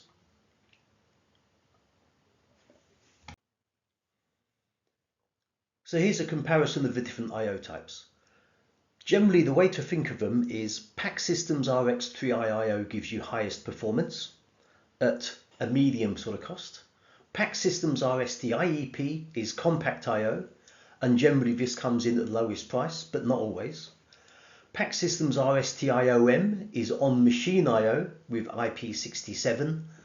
Versamax is a modular I/O solution that can be cheaper than RST-IEP, but not always. But generally it is cheaper than RX3i, but not with the same high performance. And then finally, we've got the PAC 8000 process I/O, which gives you very good solutions for process applications and where you need extra ruggedness, and of course for operation in 2.1 areas with the built-in intrinsically safe options. So the general network we support is Profinet, but we also have options for Profibus and Modbus TCP. We can also support Ethernet IP. For IoT applications, the RST-IOM also includes OPC-UA and MQTT options. Generally, wherever we support MRP, we're also supporting the Profinet network. So we're supporting MRP, and we're also supporting the Profinet system redundancy, except for PACSystem's RST-IOM, which we don't see as using in redundant solutions. Again, the majority of these are modular, either by plugging together on the DIN rail, or in the case of RX3i and PAC 8000 are carrier based. And then you get a range of different operating temperatures. So 0 to 60 is standard, but we do have some options to go down to -20 or even -40. And for the most rugged I/O, we've got PAC 8000, which can go from -40 to +70 I/O. Redundant controller support, we mentioned that, so that's most of the range apart from RSTI-OM. Hot swap I/O, again, yes, that's supported across most of the range. We've got a variety of different diagnostic options, so we've certainly got analog diagnostics. Of course, with 4 to 20 milliamps, that's normally straightforward because anything below 4 milliamps is an open circuit. Anything above 20 milliamps is an open range. We can also support discrete diagnostics using the RX3i with this short circuit, open circuit detection, both on inputs and outputs, and also by doing pulse testing. So that has advanced diagnostics for discrete systems. Now, some of these I/O solutions support Heart I/O and varying degrees of pass-through. And for the RX3, we've also got this SOE or SCR option with 1 millisecond timestamping. Variety of different serial modules as well. That allows us to have a pass-through from Profinet to serial, typically with Modbus RTU, but we can also support serial I/O modes. And with the Versamax I/O, an interesting application of that is as a Profinet to Profibus gateway using its Profibus master module. Now, if you're looking at I/O link integration, we can do that with RSTI-EP and RSTI-OM. If you're looking at machine safety, we can do that with the PACSystem's RSTI-EP with that safe feed input module, which is the built-in safety relay. And then there's a variety of different standards we support, but typically it's ATEX, IECX. There are also some possibilities for marine approval with some of these. And again, if you go to the PAC 8000, then we've got ATEX Zone 2.1 approval there with the IS modules. Conformal coat is standard on PAC 8000, and it's an option for Versamax and PACSystem's RX3i. And with PACSystems, it's already IP67 encapsulated, so you wouldn't normally need to worry about conformal coat. However, I don't think that's such an issue because normally that's used for discrete applications anyway. So, variety of different solutions, and we can tick a lot of boxes there, and we can allow interoperability on the same network to solve a lot of different applications using this mix of I/O. Another possibility as well is, remember, Profinet supports multiple devices, including interoperability. So if there was a device you need that we don't have in our range, potentially that could be added using Profinet. And we can do that, for example, using our VFDs. So with the PAC Motion VFDs, they can also fit on that Profinet network. So there's lots of different options for Profinet.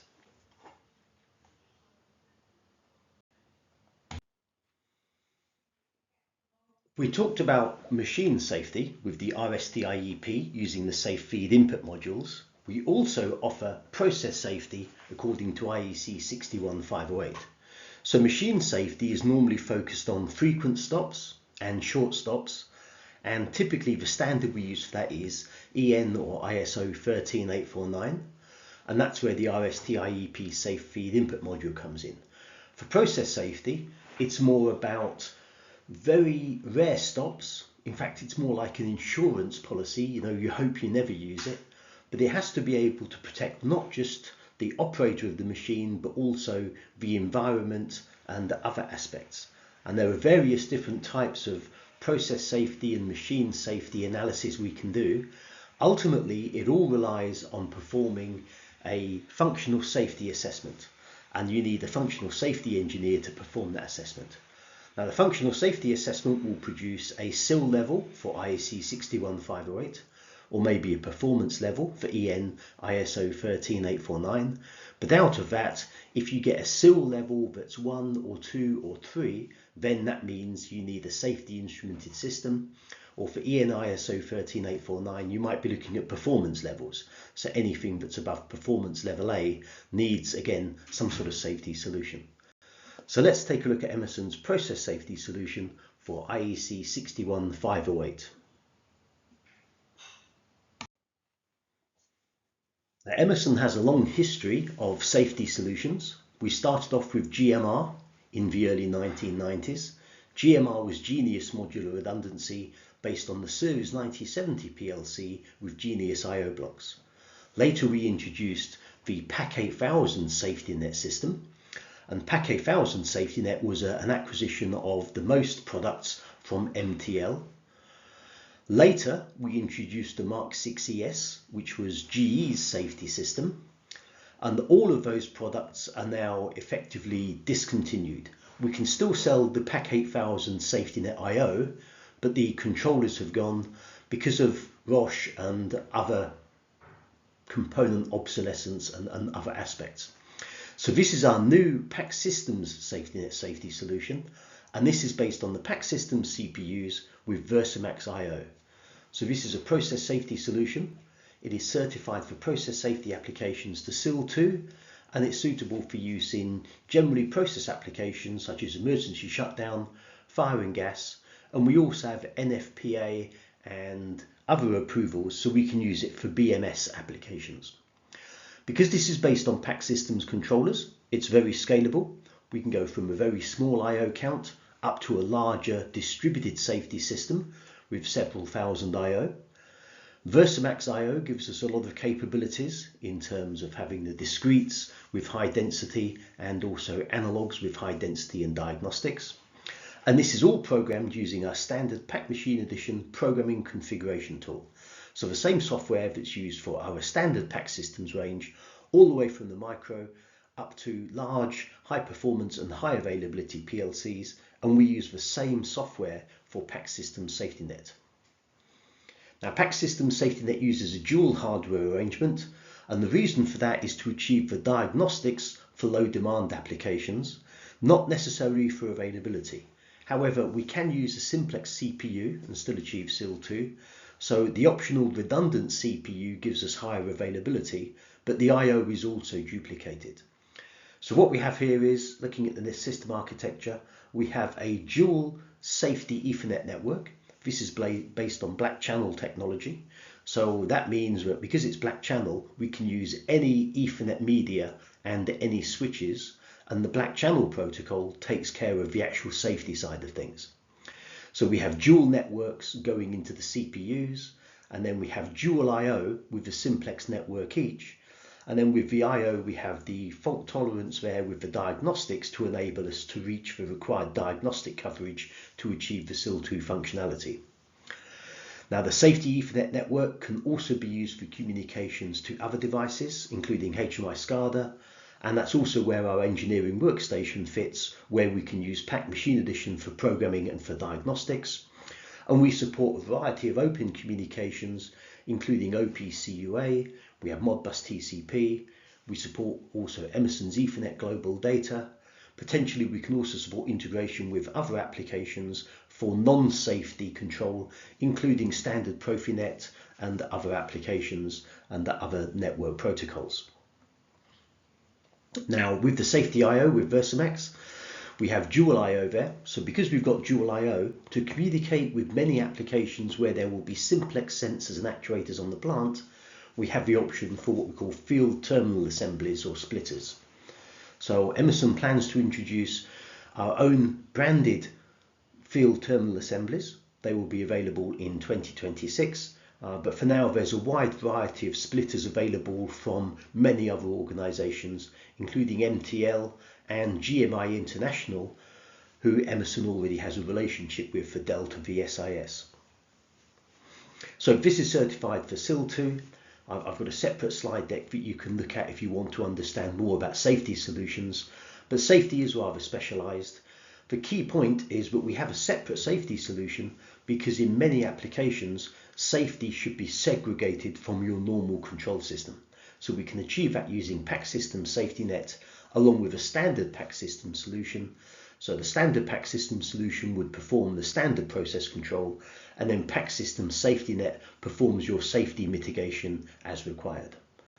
So this is a very good modular solution and a great add-on for applications which require process safety under IEC 61508.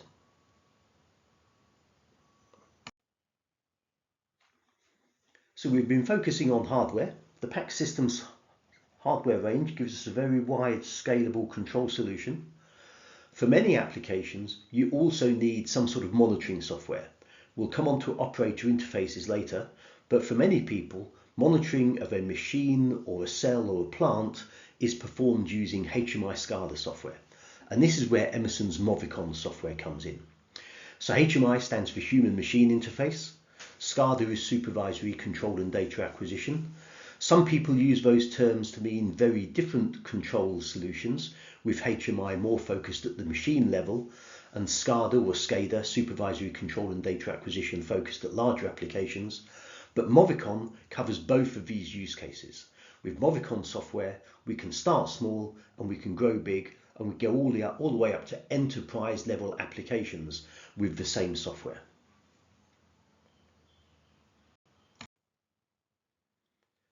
So here's an overview of what Movicon can do. We like to say that it's a scalable modular platform for any type of HMI or SCADA project. Another way of thinking about it is it's the industry's most innovative and flexible software platform.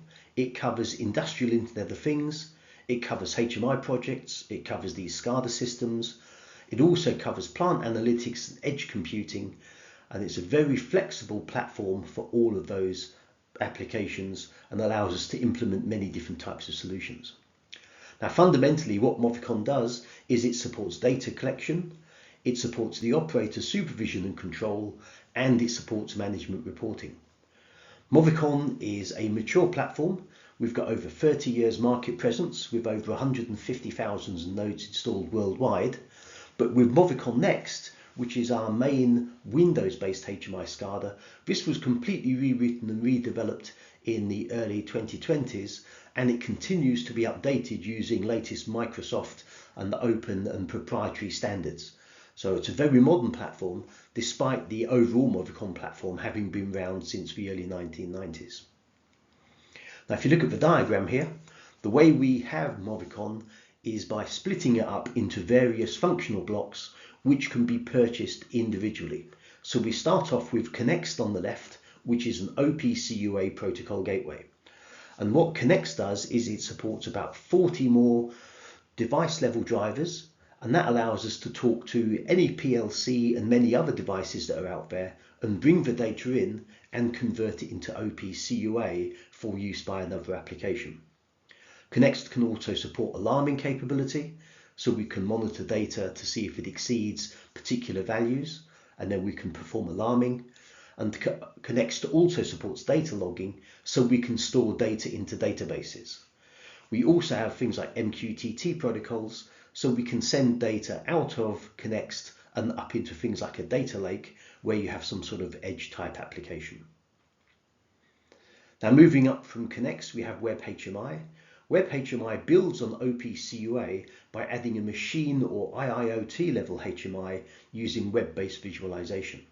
So what we do is we take all the data that's in the real-time Connext database and we add a visualization layer on, and using a web browser you can visualize that data and allow the operators to see what's going on in your machine or plant, and also perform set points so they can write data back to that plant or machine to control it.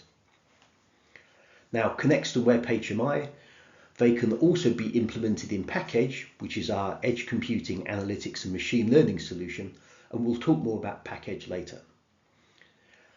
The next building block, moving further to the right, is Movicon Next. So Movicon Next is our full Windows-based HMI SCADA. So we're leveraging the latest Microsoft .NET technologies, and we're also leveraging Windows Presentation Framework graphics now rather than using a web-based client. So this gives us a better level of performance, and it gives us capabilities for more advanced graphics. So we can do things like 3D, we can do GeoSCADA, as well as being able to do the standard sort of machine level and plant level visualization that people expect from a modern HMI SCADA system. Graphics is a key part of Movicon, and I've got another slide in a few minutes to talk more about the graphics capabilities. Now we do have options for immersive experience with augmented reality. And we also do have a web client and mobile visualization for Movicon Next. So you're not tied into using Windows computers, you can use other devices for the client. But generally with Movicon Next, we're looking at a Windows-based server.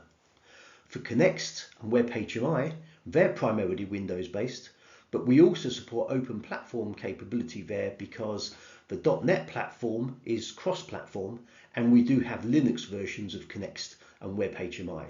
So depending on what your application is, we have got the capabilities to run on operating systems besides Microsoft Windows. But generally from an industry level, we see that the vast majority of operators and manufacturers and people implementing these solutions, the vast majority of them are using Microsoft Windows, so Windows makes the most sense. Now moving further to the right, this is where our analytics capability comes in, and what we have is a couple of options for Movicon Next. We have ProLean, which allows you to implement lean manufacturing by giving you a very good overall equipment effectiveness monitoring solution. It's also suitable for use in quality initiatives and Six Sigma and so on. And we also have the complementary Pro Energy, and the reason for having Pro Energy is to allow you to support energy monitoring under ISO 14001 and ISO 50001. So with the energy monitoring capability and the lean manufacturing capabilities, you can use that to analyze your operations, and you can make improvements by reducing scrap, by reducing downtime, by reducing energy usage, and by increasing efficiency. Now Movicon was another one of our Control Engineering Product of the Year award winners. In 2023 we won the Gold Award for our Movicon software.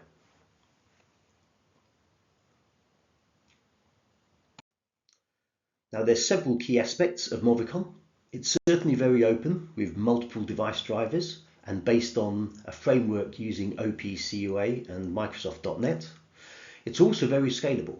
We have a client-server architecture with a server-based solution with either local or remote clients. And clients can be runtime clients based on the Windows presentation framework, they can be web clients, or they can be mobile clients. So we have clients for Windows, we have clients for iOS, we have clients for the iPads, we have clients for Android, as well as those web-based clients. Scalability runs from 50 tags with a very low entry-level price all the way up to multiple tags. Our current driver prices range from 50 to 1 million tags, and the number of users supported ranges from 1 local user or potentially 0 users if you're talking about just data collection, and we can go all the way up to a maximum of 1,000 users within a single application. Now in terms of the server functionality, its key functionality is performing that connectivity to collect data, and that can also be used to function as a machine-to-machine and IoT gateway. The way that works is every single IO tag can be logged into a database, it can be used for data visualization, it can be used for alarming, but those data tags can also be linked together, so you can have a data tag that allows you to link 2 different PLC devices, even using 2 different PLC protocols. So if any PLC value changes, that can be immediately updated inside another PLC. So that's where the machine-to-machine level gateway comes in. Now moving up, we have capabilities to operate at a machine or plant level HMI, so we can supervise and control machines and plant. And that's an extension of the collection of data to allow users to understand the machines, to control the machines, and we can display data about those machines and allow analysis of those machines. We can then move up to management level SCADA, and we can integrate information from other systems. So that can include databases, MES systems, ERP systems, other systems, and we can bring all of that data in and allow users to see that inside a single runtime framework. This allows for things like maintenance, analysis, and notifications, and then we can extend that with ProLean and Pro Energy that you saw, and that gives us the options for energy and efficiency analysis. Besides the standards, we have also capabilities for database logging, so we can log data into SQL databases. We support a variety of databases, including Microsoft SQL Server, SQL Azure. We also support MySQL or MariaDB. We support Postgres, including Timescale DB, now called Tiger Data.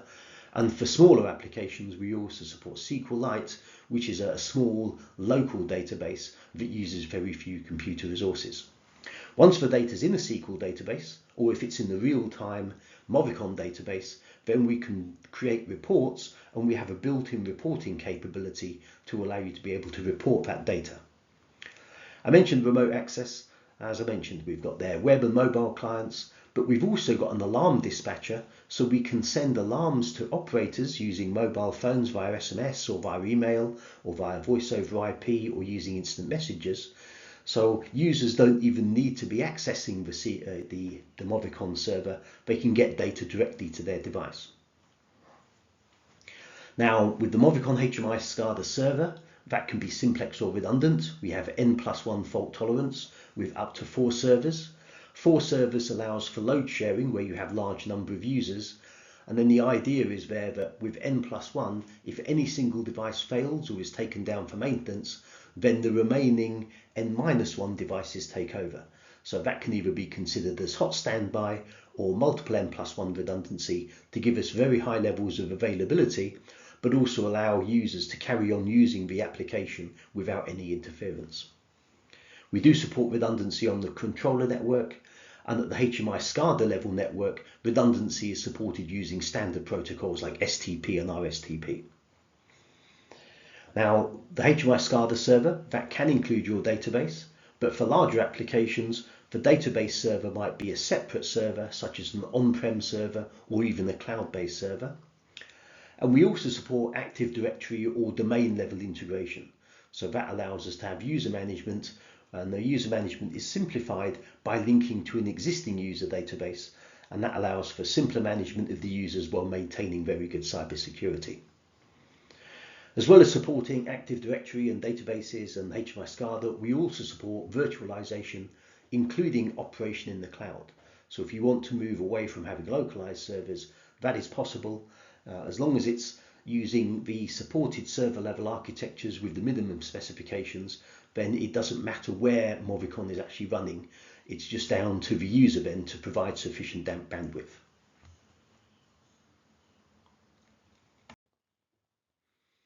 Now, I generally view the most important thing about HMI SCADA as being the data collection. You need to be able to collect that data from the PLCs, you need to be able to manage it, you need to be able to alarm on it, you need to be able to store it into a database. But ultimately, of course, what users are looking for is graphics. They need that visualization, and this is where Movicon scores very highly. We have latest generation graphics based on Windows Presentation Framework, and using the runtime client, you get very high quality, high performance graphics capabilities. We support scalable graphics, so you don't need to worry about what your target resolution is. The graphics can be scaled according to whatever the window size is. We've got vector-based 2D and also 3D graphics, all based on Windows Presentation Framework. We do have DirectX support and hardware acceleration support, so it gives you very responsive graphics on modern computer hardware.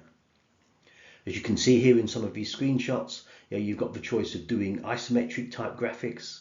We can also do full true 3D. We can also support 3D gradient shading. We've got a rich set of dynamic animation functions, and this allows us to have visualization and animated graphics that represent what the plant is doing.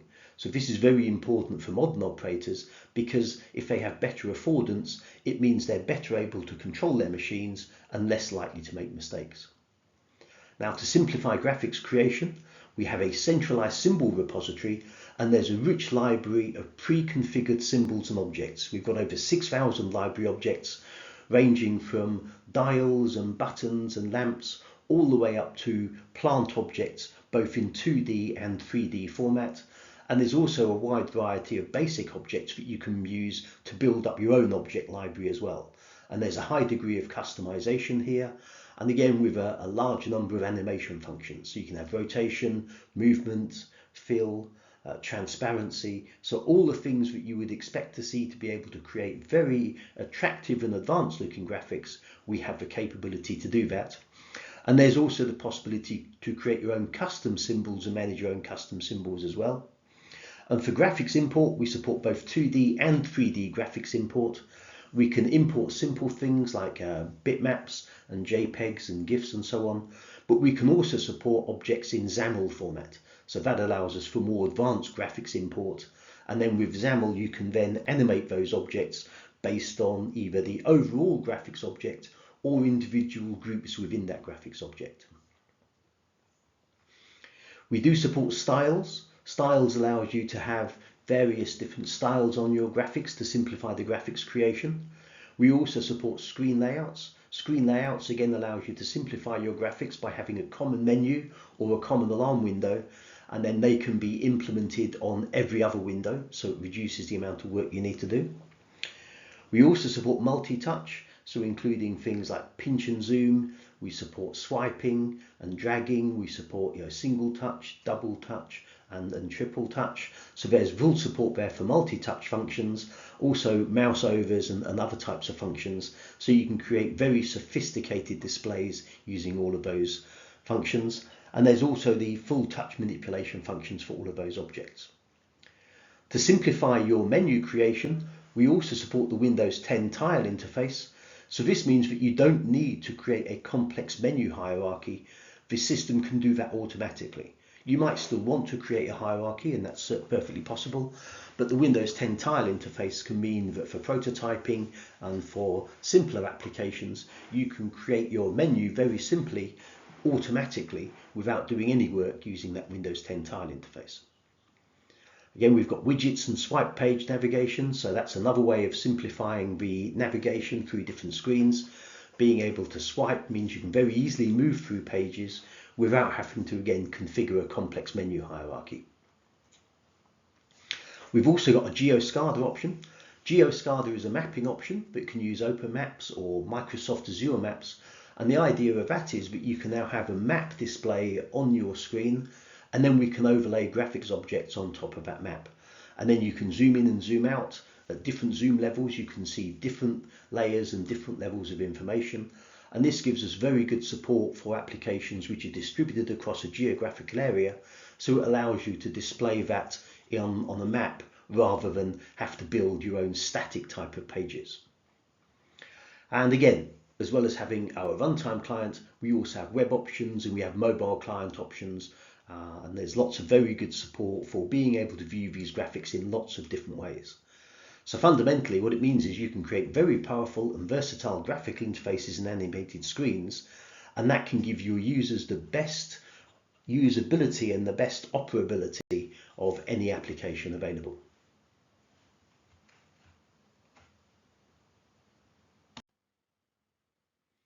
So graphics is important, but so is data, and together we can do lots of very clever things to create standard HMI SCADA images. But applications we come across repeatedly include energy efficiency and plant analytics. So what we've done for Movicon is we've created a couple of solutions here which can simplify the creation and support for energy and plant monitoring. So with ProEnergy is an energy efficiency software solution which allows you to drive sustainability and comply with standards such as ISO 14001 and ISO 50001. So what you can do with the standard drivers is you can monitor energy sources, so you can bring in data from electricity meters, gas meters, water meters, steam, air, chemicals, etc. And we can combine that with tariffs to allow you to include cost information, and all of this can be monitored in real time.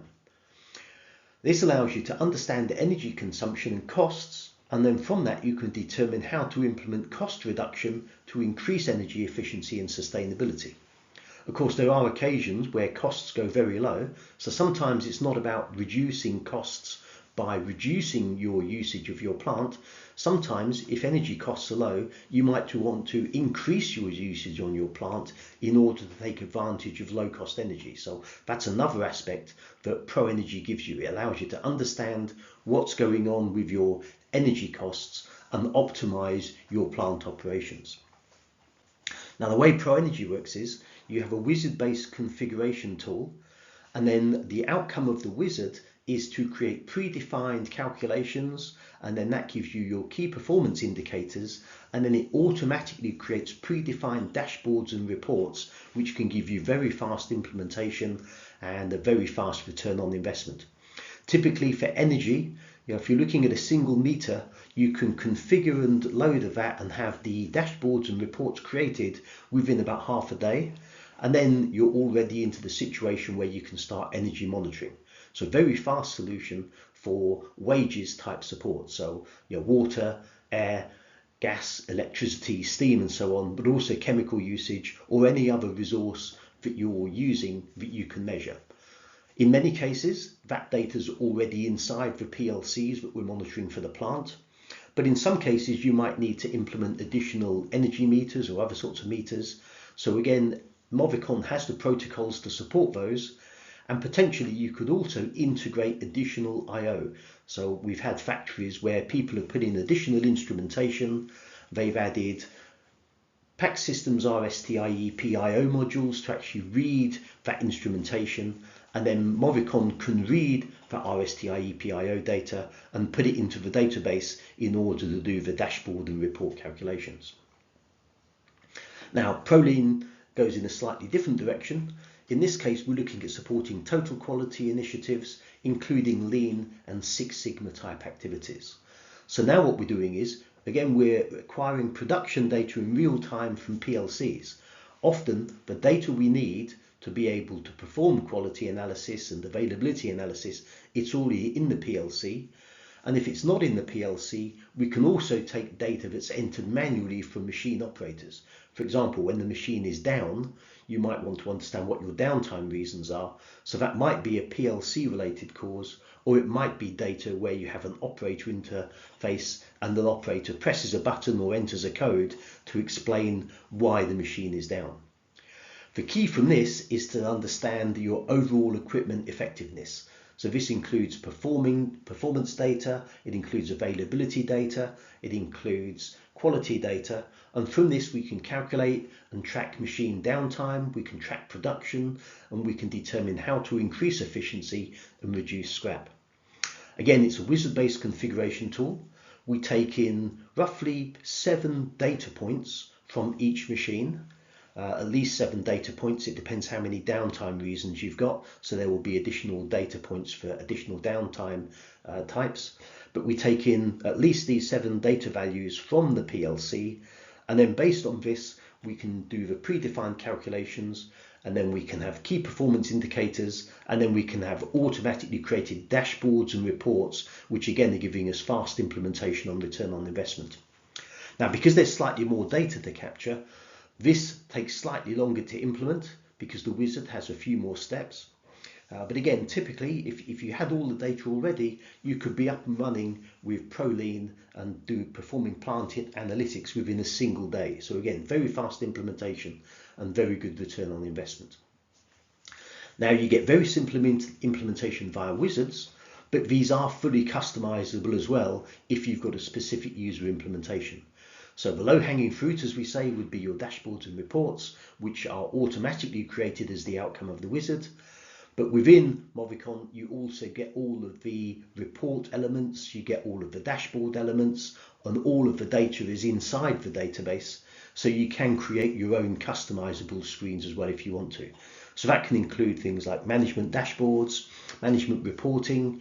It can also include things like your and-on displays. So there's a lot of things we can do with the ProEnergy and ProLean solutions to allow manufacturers to improve their operations.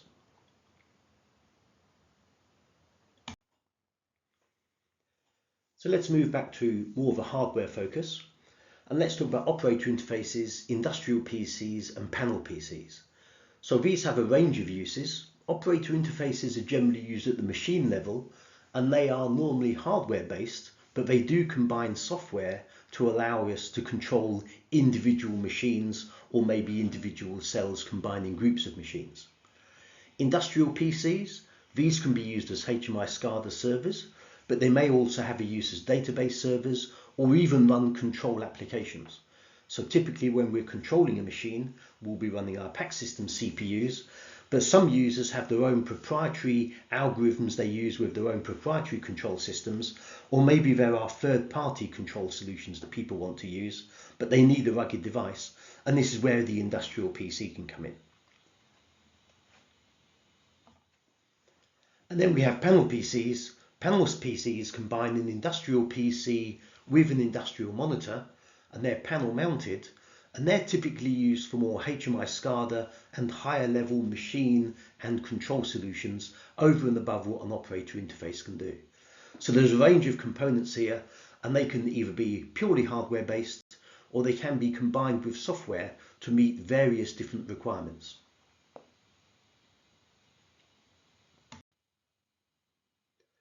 We have the Quick Panel Operator Interface that's our current operator interface solution. Looking down at the bottom left, this comes in a variety of screen sizes. We have 16:9 ratio 7-inch screen size, which is very good in terms of cost versus performance, and that gives you a nice display for smaller applications. We're based on nice TFT graphics. We've got a capacitive touch screen with a nice respective and responsive screen. It gives very good operator performance for lower level machine type control solutions for monitoring, but also for control.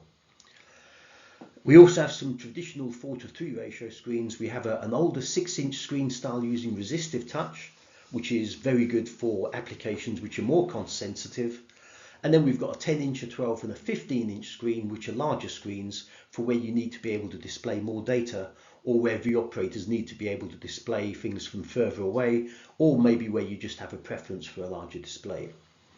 Again, apart from the 6-inch, which is based on older technology, all of these screens are very bright TFT screens, and we use multi-touch capacitive touch screens. So that's a glass bonded screen on top, which gives you very good visibility of the displays and a very wide viewing angle. With the 6-inch display, it's resistive touch, so that's mainly to keep the cost down, but it also gives you a very bright display and good responsiveness. But now you've got the resistive layer on top, which reduces the graphics quality slightly. But again, for very low cost applications, the 6-inch can still be a good solution. Now, the key purpose of the Quick Panel Plus is as a machine level operator interface. And what we run is we run a Windows 7 compact embedded operating system. This isn't the same as Windows 7 desktop, so this is still a fully supported operating system, although it has a limited life. It's probably going to go away by about 2027, but we continue to sell the Quick Panel Plus because for many of these machine level applications, the operating system is irrelevant. And a big benefit of using Windows 7 is it gives a common user interface for the maintenance type and configuration functions, but it also gives us a very good platform for running our own View software. So what we run on top of the Windows 7 embedded operating system is our View runtime. So View runtime is part of Pack Machine Edition. So this is the same software we use for PLCs. It's also used for configuring the operator interface. And the runtime side allows you to do data collection. We have about 40 drivers again for multi-vendors, besides just Emerson PLCs, but many others as well. And then you can build up a real-time database, and you can use that to create visualization with graphics. We can do alarming, we can do trending, we can do recipes. So you can do all the sorts of things that you're used to with this Quick Panel Plus operator interface, but potentially at a lower cost than a big computer-based HMI SCADA solution. Now, depending on which hardware you use, we're normally looking at a 1 GHz ARM processor using up to 1 GB of memory, which gives us very good performance. We've got those drivers I mentioned. We've got multi-language support. We've got 0 to 55 degrees C operation. There is an option for ATEX Zone 2 with some of these as well. You have to choose a conformally coated version, so we do have that capability. We've got remote access capabilities, including the use of Secomia, but there's also an RDP client as well, and also we've got a built-in web and FTP servers. We've got email and web report capability. In terms of data logging, you can log into the local proprietary database for local trending and recipes and alarms, but there's also an option to send data to a historian, or you can write data locally to USB or SD card. So there's multiple options there for logging data and for being able to view and display data. We've also got a web browser and multimedia capability built in, so that extends it to a lot of external functions, including being able to display documents and so on for maintenance applications. Now, as well as being used as an operator interface, the Quick Panel Plus also includes an IEC 61131 Part 3 control engine with support for Modbus TCP and EGD based I/O modules. So we could use this, for example, with RST IEP or with a Diversimax IO, and this would allow us to create a low-cost control solution, and we save the cost of the PLC CPU because the CPU is now embedded in the quick panel operator interface. So this can save several €100 on the cost of an automation project. Where you need an operator interface and IO, you can now eliminate the cost of that CPU to get this lower cost control system.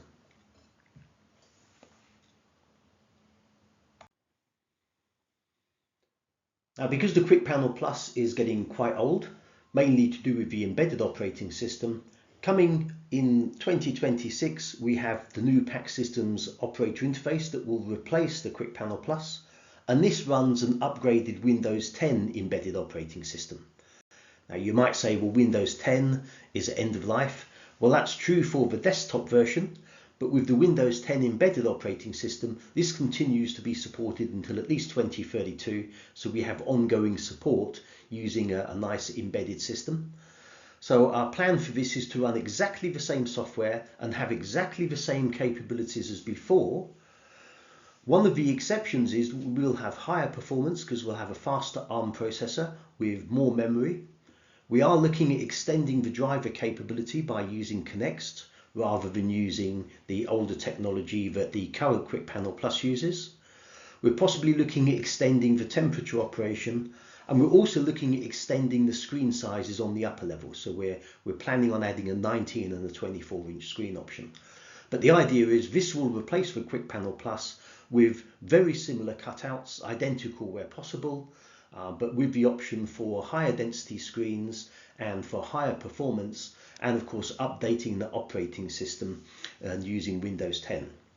One of the benefits of using Windows 10, this also enables the use of OPCUA protocol, and it also allows us to update to latest drivers for modern databases. So it gives us better data capability for IIoT and analytics type applications. So keep your eyes open because that one's coming soon.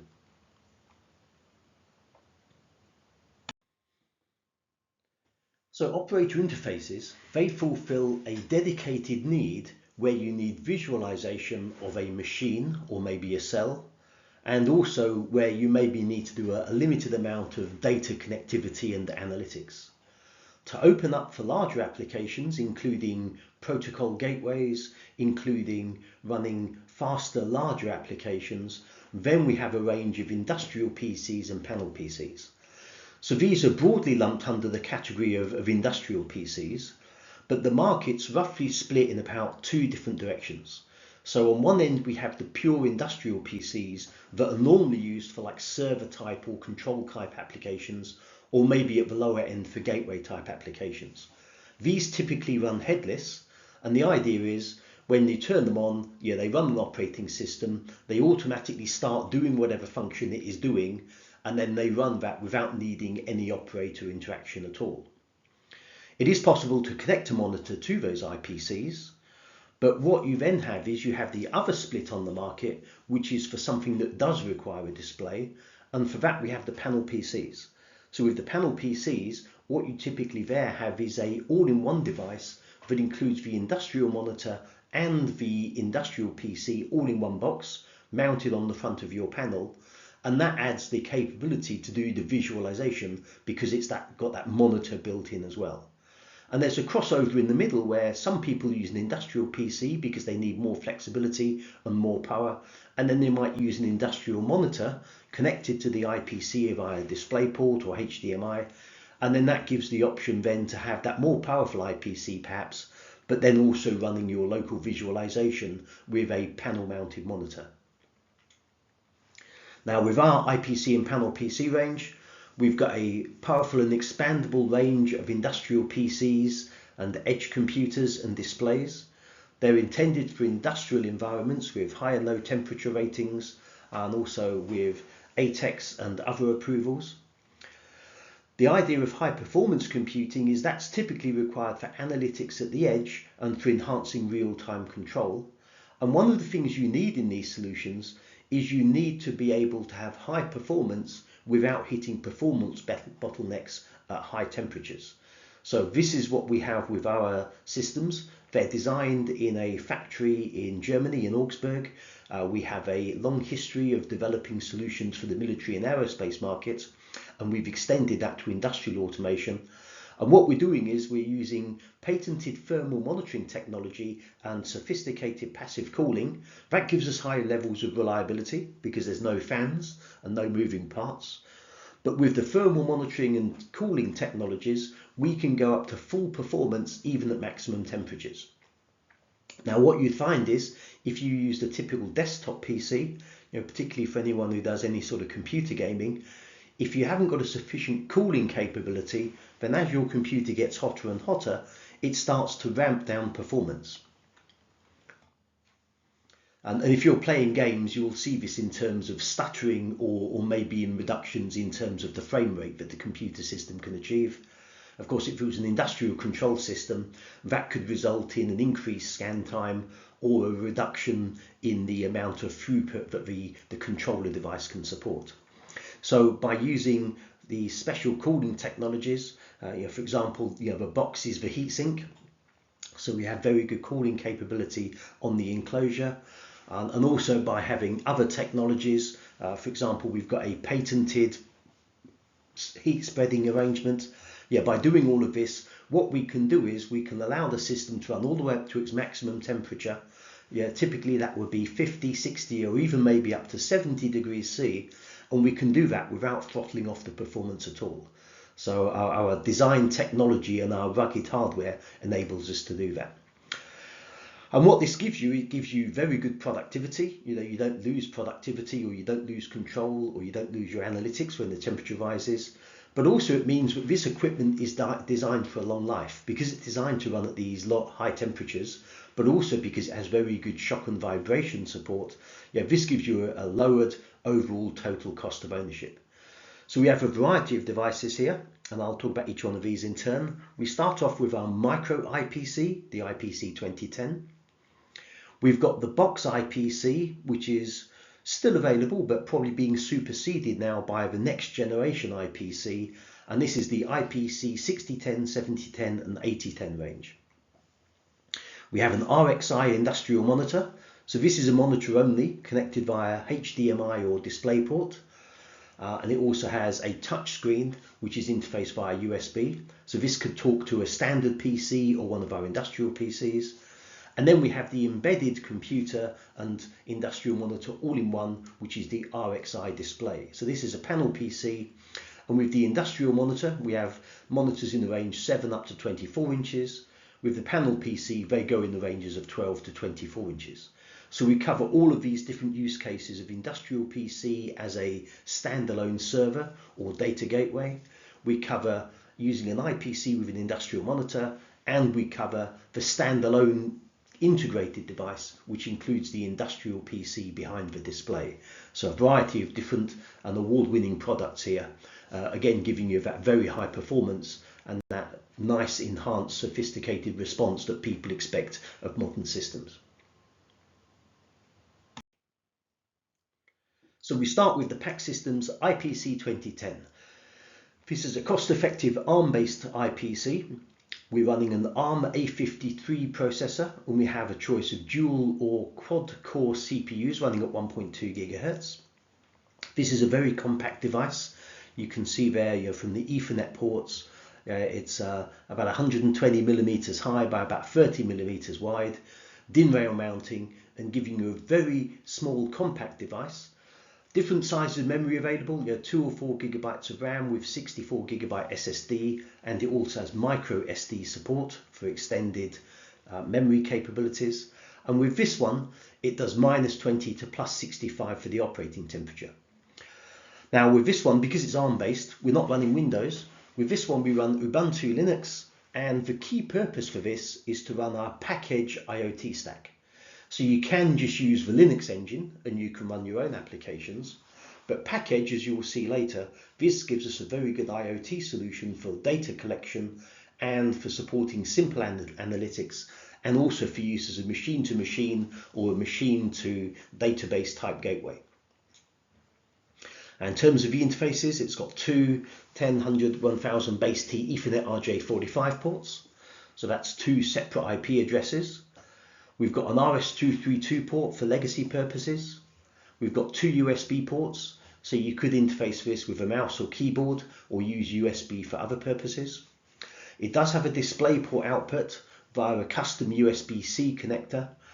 And with this one, we've also got the option for an LTE or GSM modem, and it can also support Wi-Fi and Bluetooth wireless connectivity.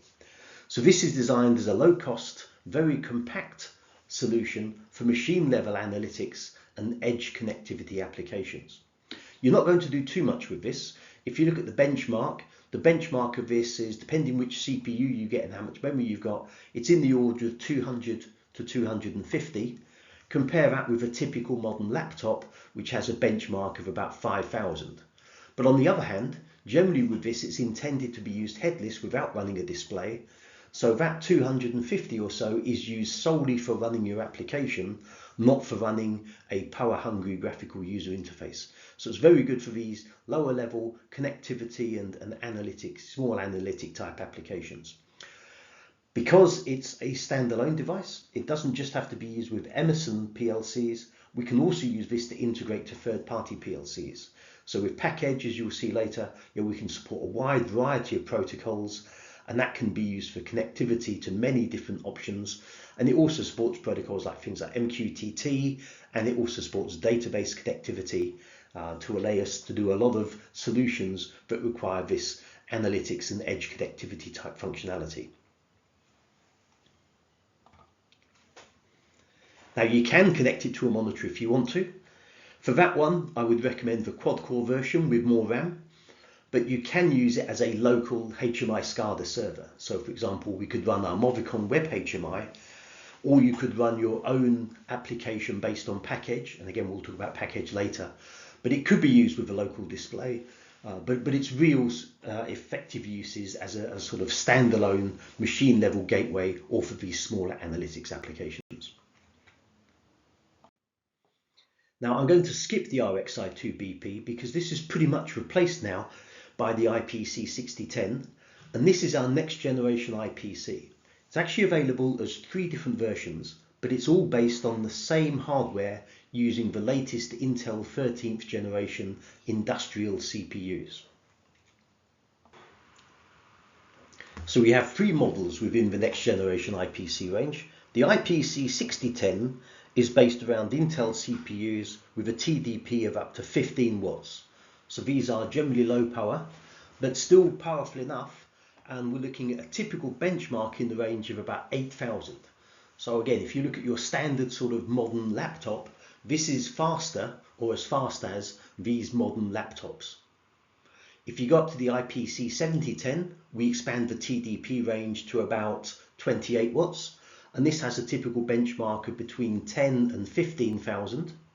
And then the IPC 8010, we can go up to a TDP of 45 watts, and now we can go up to a benchmark of 22,000, which is pretty staggering. That's a very high level of performance and equivalent to some quite powerful computer systems.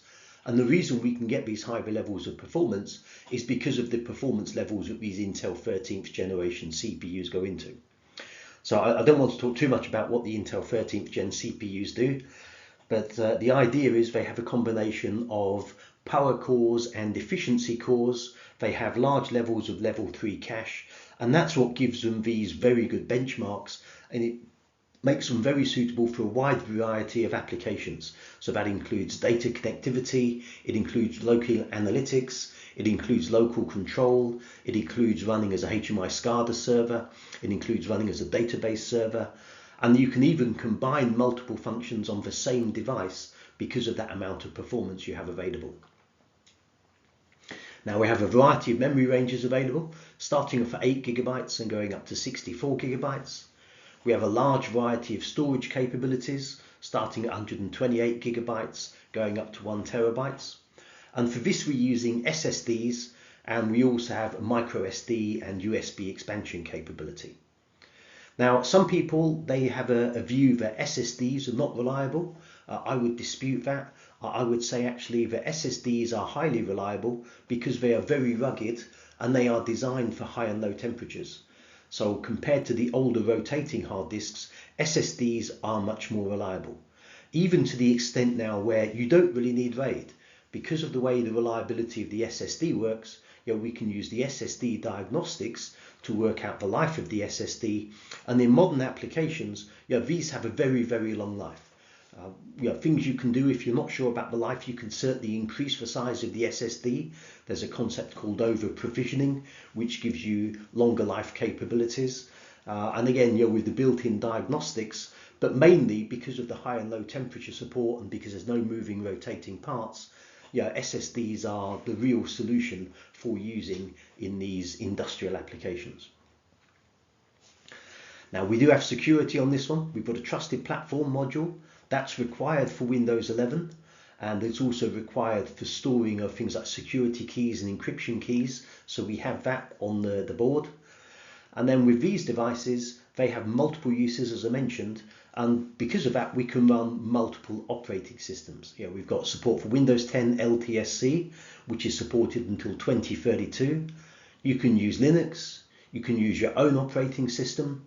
There are versions with PACEdge that I'll talk about later. And we've also got Windows IoT 2024, or as most people know it, Windows 11. That's coming soon as well. So the SKUs for Windows 11 will be on our system very soon.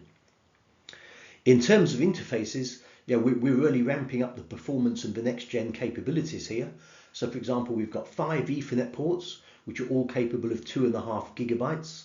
One of those is also a managed port as well, so you can manage the device remotely. For legacy applications, we've got 2 serial RS-232 ports and 2 serial RS-422/485 ports, so that's 4 ports in total. We've got 6 USB ports with a combination of USB 2, USB 3 and USB-C.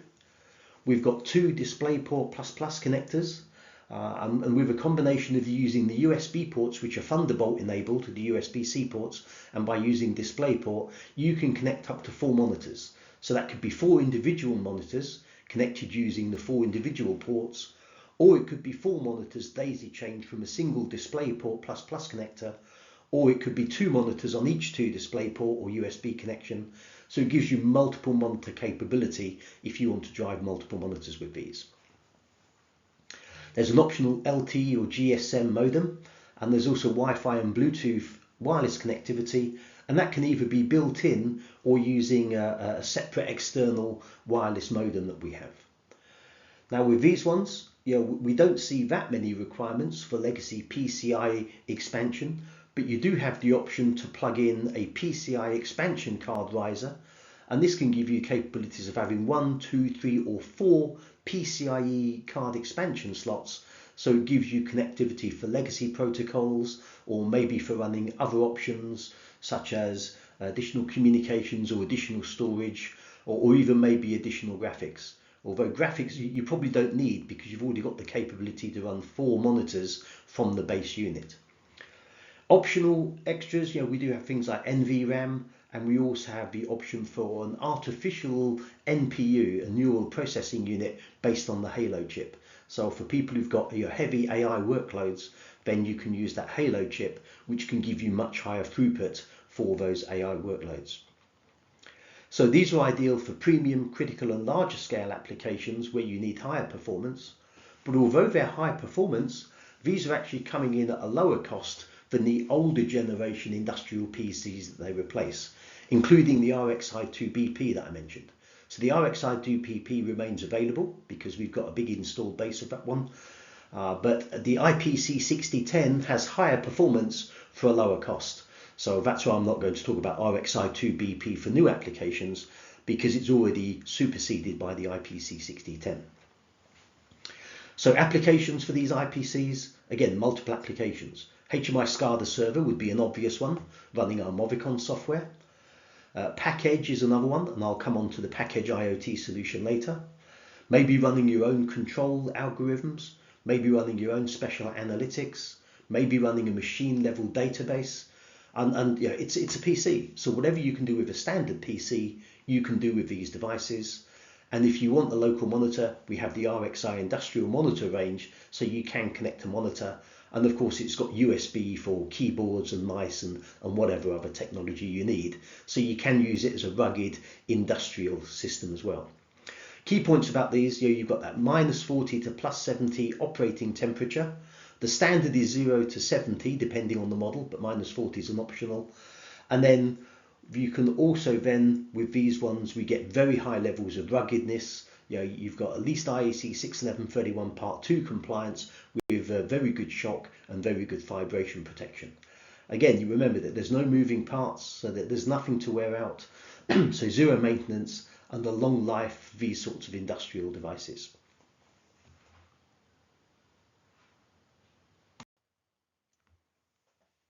So although we've seen some IPC applications will be standalone, if you want to connect a monitor, this is where our modular display portfolio comes in. So we do have an industrial monitor capability, and this is the RXI industrial monitor with a range of different screen sizes. We have 7, 10, 12, 15, 19 and 24-inch screens. And in the 7 to 15-inch range, we also have outdoor sunlight readable display options. So outdoor sunlight readable means you've got much higher brightness, but you've also got like an anti-reflective coating as well, which makes them suitable for use where there are higher levels of ambient brightness or outdoors. Now with these monitors, these won Plant Engineering Product of the Year Silver Award in 2019 with this modular solution. The idea is we take the same display technology and then we plug on a different backing unit, and the backing unit gives us different capabilities. So with the RXI industrial monitor, we have a monitor range. We have the RXI display, which gives us a panel PC that I'll come on to next. And there's also a web panel option as well for people that just want to run a web browser for kiosk applications. So you don't need a PC, and it's a low-powered system based on Yocto Linux, just running a Chromium-based web browser. So for people who want that web-only type solution. So all of these use the same monitors on front. So you've got that integrated light sensor that gives you an auto-adjust brightness, but you can also turn that off and select that in the BIOS if you need to. There's an LED status indicator with 3 colors to tell you that the unit is on and whether it's active or not. Each of these devices has a built-in 10-point projective capacitive touchscreen, and that can support gestures and intuitive operations with your applications. And then we've got very rugged all-glass fronts which protect against scratching from knives or keys and steel tools, and also gives us very good chemical and fluid resistance.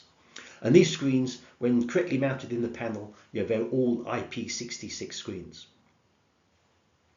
So option number 1 is just use the industrial monitor option, and that supports DisplayPort, including DisplayPort pass-through to support multiple monitors, and it also supports HDMI as well as USB for the touchscreen, so that you could use as an industrial monitor to connect to one of the IPCs we've just seen, or to connect to a standard PC. I've worked with people in the past who've used standard PCs from the likes of Dell, but they need an industrial monitor, so the industrial monitor mounts on the front of the panel, but inside the panel they just use a standard PC because that's all they need. But for rugged applications where you need higher and lower temperatures and better performance, and again that's where our IPC range might come in.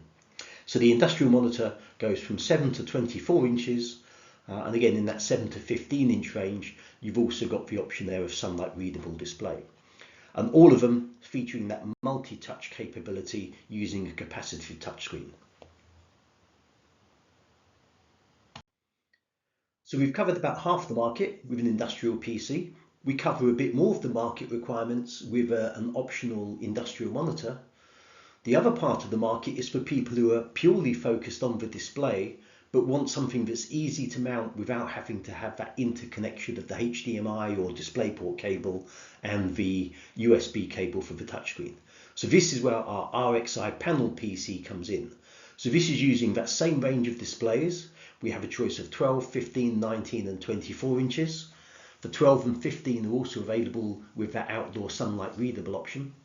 And with this one, we have a PC module that mounts on the back of the display. So when it's installed in a panel, it's a single device that gives you high performance computing capability. And what we're using here is an AMD V1404i quad-core CPU, which runs up to 3.6 gigahertz. So this is an AMD Ryzen CPU, and this gives us a benchmark of about 6,000. So as I mentioned before, this compares well with a typical modern laptop with a typical benchmark of around about 5,000. So very good responsiveness for running small to medium HMI SCADA applications, and even running a local database and running maybe some simple analytics type applications. So very good support there. Memory sizes is 8 or 16 gigabytes of RAM, and we can support 128, 256 or 512 gigabyte SSDs, and we also have micro SD expansion capability. With this one, the environment is minus 30 to 65 degrees C operating temperature. We have very good ruggedness with this because again it's all solid state with no moving parts. The operating system is Windows 10, and we're using the LTSC version of Windows 10, which gives us support until 2032. And then very good connectivity with 4 up to 1 gigabit Ethernet ports. We've got RS2 and RS485 communication ports. There's 4 USB ports. It's also got display port out to additional monitors, and there's a microphone line in and line out if you want to do multimedia or audio visual type support. So the idea of this is very good as a single device for panel mounting, particularly for HMI SCADA type applications, but possibly also supporting some sort of local control or analytics or data capture type functionality at the same time.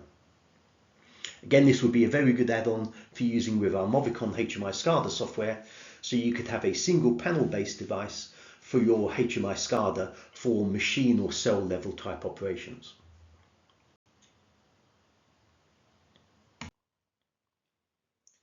So I mentioned the importance of data. Many people have data inside the PLC. Often that data isn't used. Some people are starting to explore the use of getting that data out through the HMI SCADA and being able to do interesting and useful things with that data. For example, energy monitoring, efficiency analysis, quality analysis and so on. Sometimes though, you don't want to get that data out through the HMI SCADA. The cost of a HMI SCADA can be quite high if you don't already have a HMI SCADA installed. And sometimes what you might also want to do is run more sophisticated analytical type models. And another aspect is the split between OT and IT.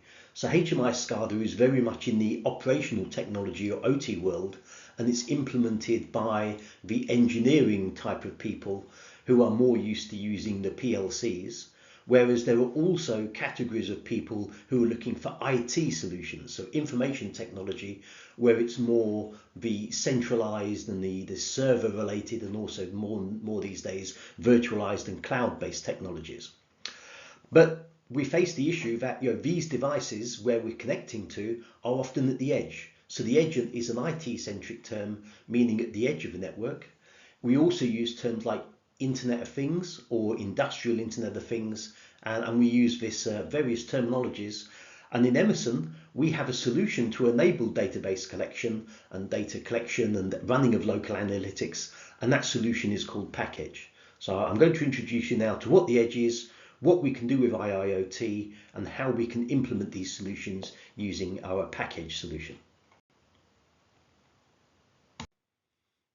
Now I do have a more detailed slide deck on this, but fundamentally what we can do with PACEdge is that we can implement an edge type technology in one of about 3 different ways.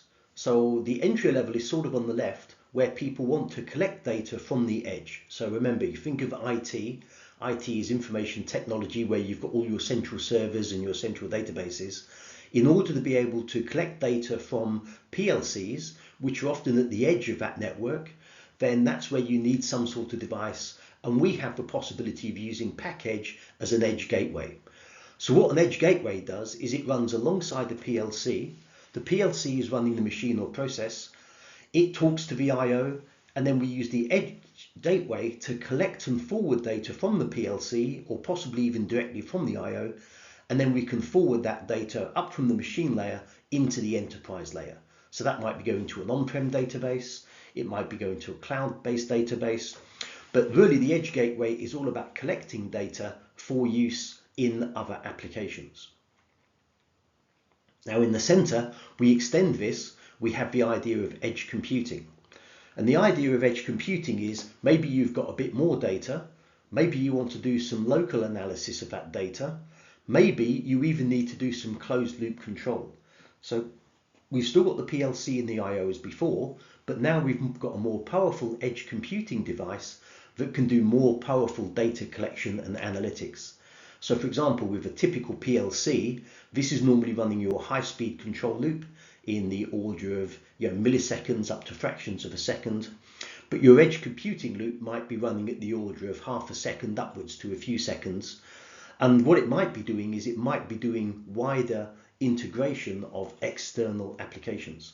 So things we've used edge and analytics and local control for is, for example, like optimizing energy usage at the machine level. So if you know what the energy price is, you could say, well, when the energy price is high, you'll reduce of your speeds of your pumps or your application to reduce your energy usage. But when energy prices are low, you might want to increase the performance of those machines and speed them up because it doesn't cost you as much to do so. So that's a simple advantage or application of analytics. You could also relate that to upcoming weather patterns. So for example, if you're running a pumping system, you might know that it's going to rain later and you're going to get a big flood in of rainwater runoff.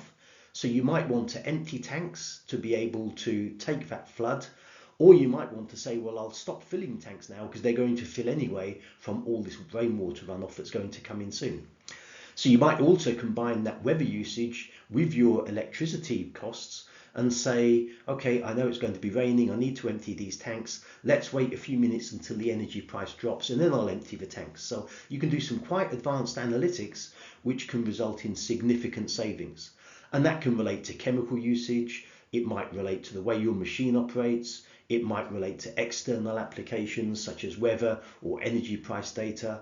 It might relate to a wider application. For example, think about a wind farm where you've got multiple wind turbines. You might want to be doing some optimization of which turbines are running.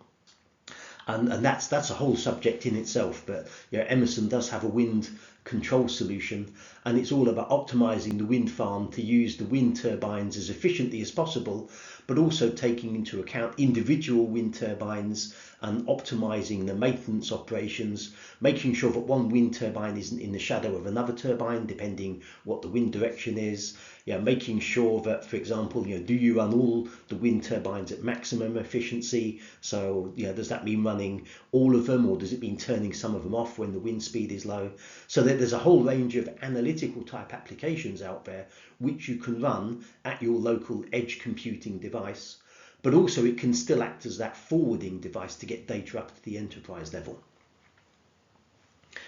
And the next solution we have as Emerson, which I believe is pretty much unique in the marketplace, we have the option of an edge controller which combines the functions of the PLC and the edge gateway of the edge computer. So the reason for doing this is, why have two devices? Why have an expensive PLC? Why have an expensive computer? Why have the additional panel space? Why have the additional communications that you need between them with all of the cybersecurity implications? Why not have that all in one device? So with Emerson, we have our edge controller, which is the CPE 400 or the CPL 410, which combines both of those functions. So we use a hypervised CPU. One part of the CPU runs your machine or process, again down at those millisecond control levels, and the other side is running our PACEdge stack to collect and analyze data locally and forward it up to the enterprise layer. So we'll talk about each of these in turn, and we'll also cover a bit more what PACEdge actually is. So the core of PACEdge, it's really two functions. First of all, it's the industrialized hardware itself. You've already seen on previous slides, we've got the IPC 2010, we've got the IPC 6010, 7010 and 8010. You could also run potentially PACEdge on other solutions, but we're aiming to sell it as a bundled solution running on our own rugged industrial PCs. And the reason is, it's in the name, it's edge. It's an edge-based solution which runs out at the edge of the control network, and for that generally you need rugged devices which will be used in locations where there's high degrees of shock and vibration and where there will be high and low temperatures. So we've got that hardware aspect, and then we've also got the software aspect. Yeah, there are people out there who are selling edge solutions which are completely hardware based, and you have to choose your own software.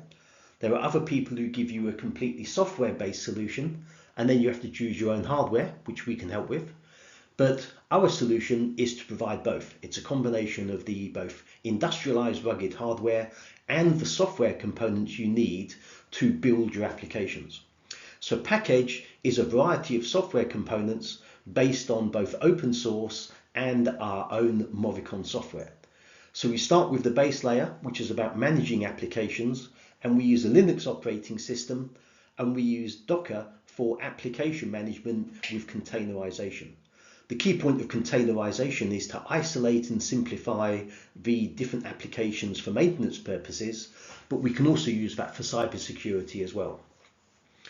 We also supply Cockpit, and Cockpit is a web-based configuration and management tool to allow you to understand the Linux operating system and also do a degree of container management, but you also have Portainer as well for more detailed Docker management. So that's your underlying framework. On top of that, we have the application development layer, and we give you a variety of different tools there to develop applications. So one option is Node-RED. Node-RED is a nice, simple to use aggregation solution based around building flows using common nodes. So there are nodes for things like Modbus TCP, there are nodes for Modbus RTU serial, there are nodes for OPCUA, and there are other nodes that you can bring in for other communication protocols. You can even create your own nodes, but generally you then have to get into low-level coding using C++, but you can certainly write your own nodes if you want to. Once you've done your data collection, then Node-RED can also do the data manipulation. So there are various functions you can use to analyze that data. And then what you can do is you can write that data out to other solutions. So OPCUA could be used to read and write data, maybe to a cloud-based database. We can also support direct SQL database integration, and we also support a variety of databases that I'll come on to. It's also supporting MQTT, so there's a variety of things you can do with Node-RED to bring in your data, to do some basic database or data management, and then to do something with that data in terms of sending it to another application. Now, some people already have their own applications, so you could run your own applications directly in your own Docker container. And we give you a Python notebooks container based on Jupyter, which is a common development environment. So you could develop your own applications using Python. You could also use standard coding applications such as Java or C, C++, or anything else that's supported by the Linux operating system and runs inside your Docker container, or potentially even runs directly on top of Linux if you wanted to. And then for more advanced functions, of course, there's a variety of different machine learning capabilities out there, such as TensorFlow, which is a machine learning platform to enable you to do some more advanced analytics and control type solutions. Now, you may be doing direct data manipulation and performance, but often what you want to do is you want to store some data, so you've got a time-based aspect to that data as well. So we support a variety of databases. InfluxDB is a high-performance time database. MariaDB is a SQL-based database for alarm and event type data. And as we go forward, more and more we would expect people to use Postgres and Timescale, which is a combination of a time series database that also supports the SQL, alarm and event type data, all in a single database.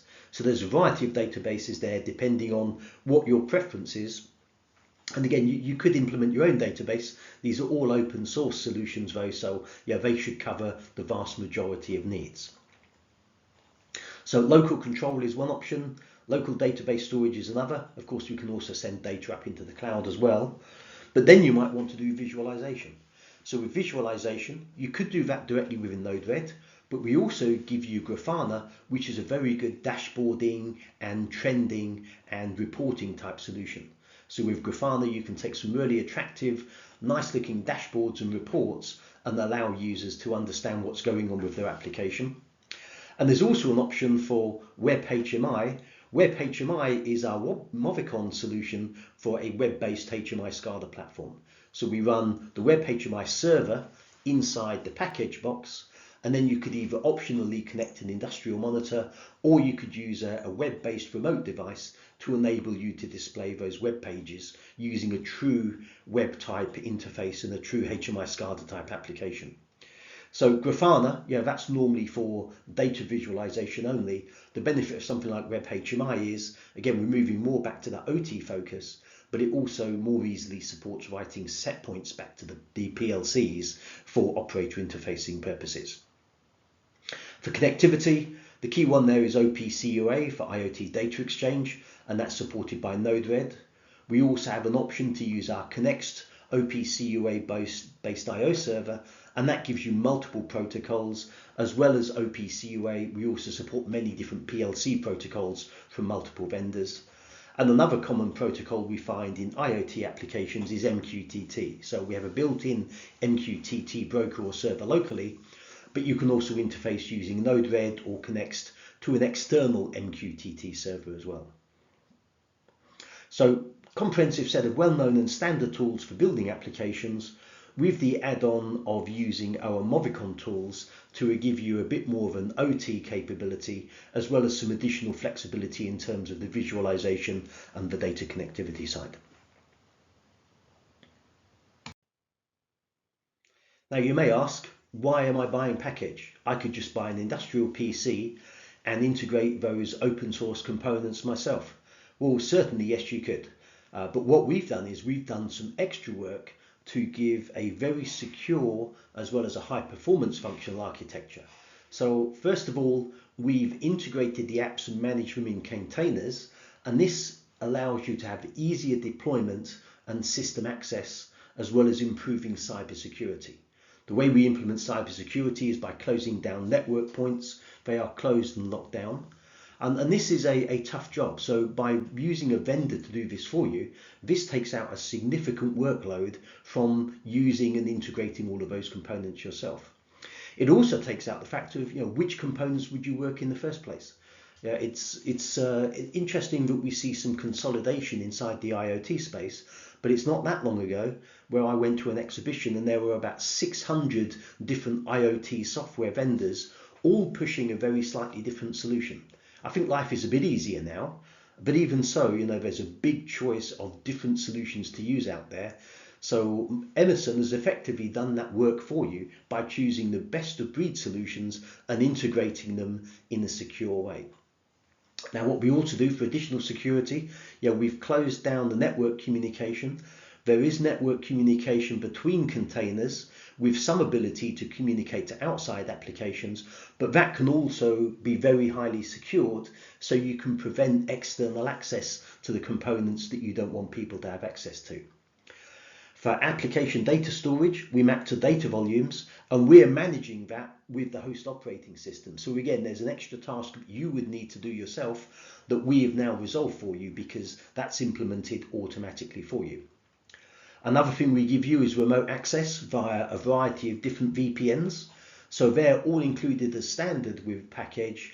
And again, it takes away that complexity and extra work you would have to do, because we give you the information and documentation as well as the pre-installed software to do it for you. Now, PACEdge itself, we also give you hardware independence.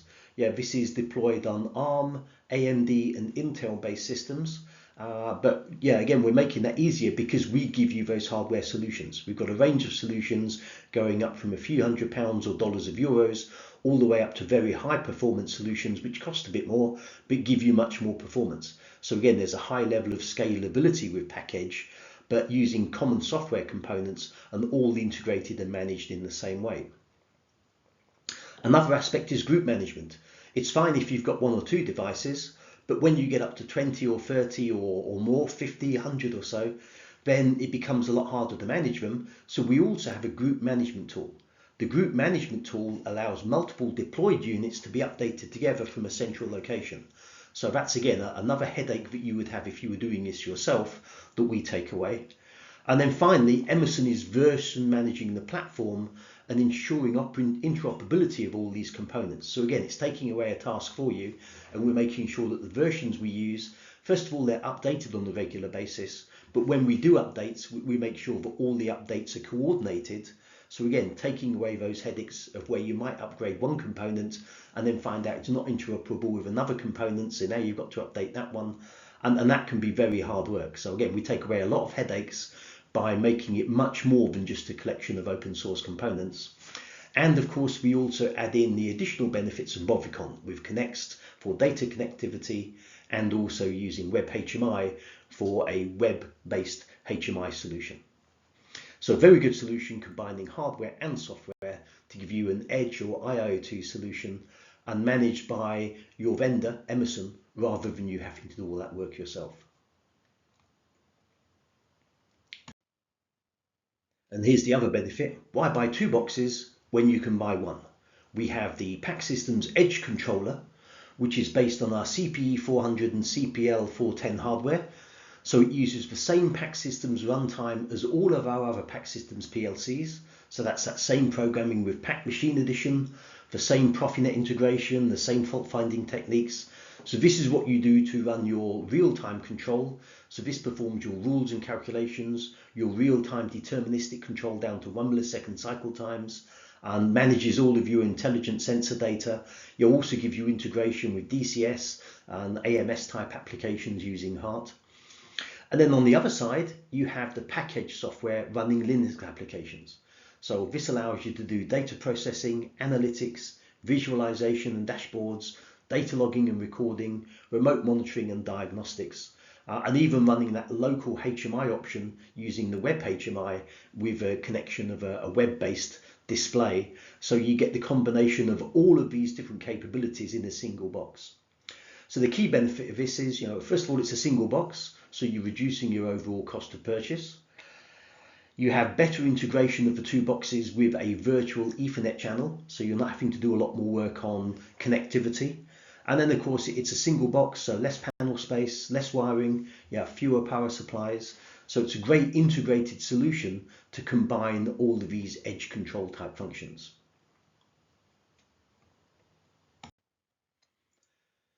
So to summarize, here's an overview of the PACEdge hardware we have available.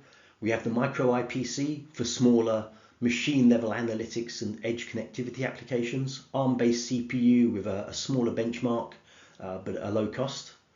Moving up, we have a choice of PACEdge running on a variety of different IPCs using the next gen IPC platform.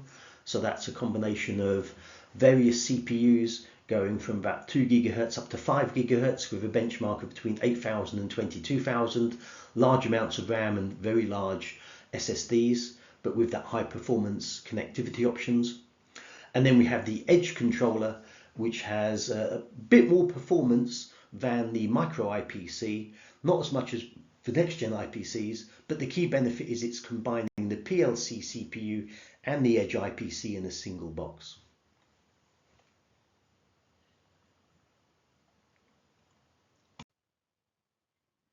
So we've covered the PLC, the I/O, the industrial PCs, the HMI SCADA, and also the IoT solution. We also offer some related products to simplify your purchasing arrangements when you're building an industrial automation application. So let's talk about some of these related products.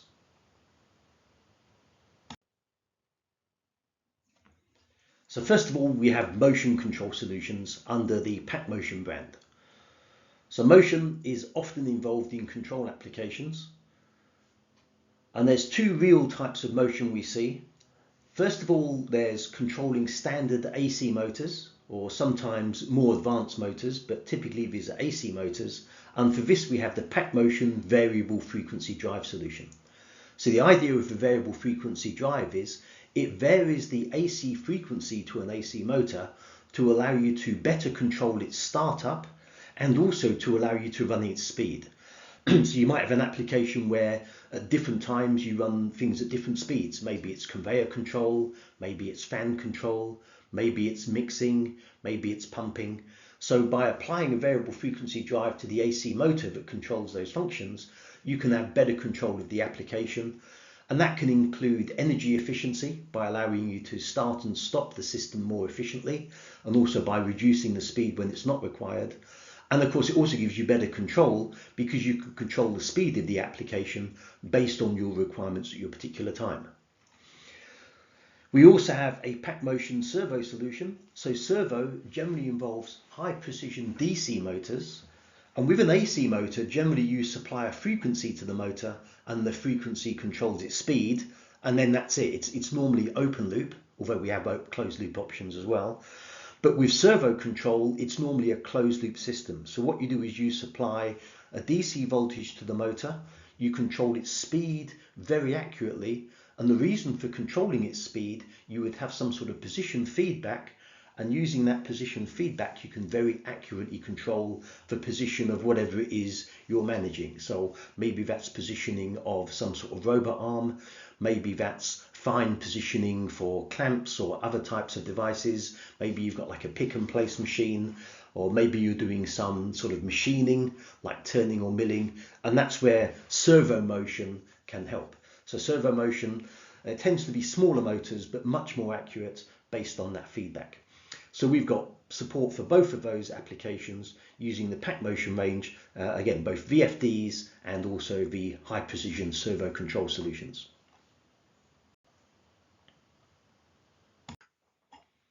Now for many applications you also need a power supply to convert the incoming main supply, which is typically 110 or 240 volts, and you need to convert that into the 24 volt DC that the PLC uses. So we have a range of power supplies here under the Solar brand. So there are standard power supplies which are DIN rail mounted, and we can take a single or three-phase input to give you a 24 volt output in the range of 4 to 40 amps. And these are available for ordinary use, but we also have hazardous and marine certified power supplies. For redundancy applications, you might also need a diode or MOSFET type technology to increase your system availability by taking the output from two power supplies and giving you a single output to your PLC or your I/O devices. So we've got these redundancy modules for that as well. For applications which don't require hazardous or marine locations, we've also got the value line of power supplies, which again can typically take in a single phase input and then give you a 24 volt DC output. So these are lower cost than the SDNC range, and then they're in a range of 4 to 20 amp outputs. But for more standard applications where you don't need the reliability and extra capabilities that the SDNC range has, that's where our SVL range comes in. And then thinking back to the RSD-IOM, sometimes you have I/O mounted directly onto the machine. So we've also got the SCPX range, which is an IP67 range of power supplies, which can be directly mounted on the machine or freestanding. So for uses in these machine level applications where you want to reduce your enclosure size and have more distributed applications, that's where these SCP power supplies come in. So big range of power supplies there to suit a variety of applications, going from ordinary up to complex and redundant and high availability type applications. Another common requirement is for network switches. With Profinet, you normally don't need a switch because with our devices, you have got built-in switch already, but sometimes you might need a Profinet switch to connect a non-Profinet device. Remember, you can run multiple protocols over your Profinet network. So maybe you want to gateway across from two different devices. So our Profinet switches can do that. Profinet can also help in terms of creating redundant loops and multiple loops, and the Profinet enabled switches give you that capability, and they can also be used as media converters. So Profinet switches are not normally required, but we do have a capability there. Where we more see a requirement for switches is on other types of networks. So maybe in PAC Systems Safety Net, we've got a combination of managed and unmanaged switches. And then also for higher level HMI SCADA type applications and integrating with higher level systems, then we've got a range of managed and layer 3 type switches as well. So combination of DIN rail and rack mounted switches. We've also got SFPs. These are these small form factor packages which allow you to integrate different network types. So you might have a copper based switch, but using an SFP port, then you could also link in a fiber network, or you could add additional copper ports. So multiple switch choices to meet many common requirements. These are very harsh, you're -40 to +70, and again with good shock and vibration ratings. Most levels also have redundant power supply inputs. And then on the managed units, there's a variety of different management we support, including SNMP, LLDP, IGMP, VLANs. We also support things like your RSTP and STP and MSTP for fault-tolerant networks. The Profinet units, they support media redundancy protocol as well as the Profinet system redundancy. And these devices also support event management and notification. And we've got some very good cybersecurity enhancements as well.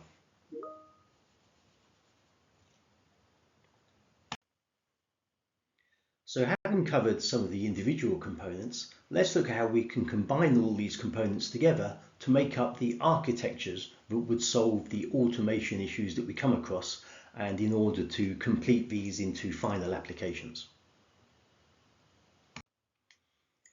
So we've already seen this slide, but we'll just go over it again just to explain how the different models fit into the different sizes of application.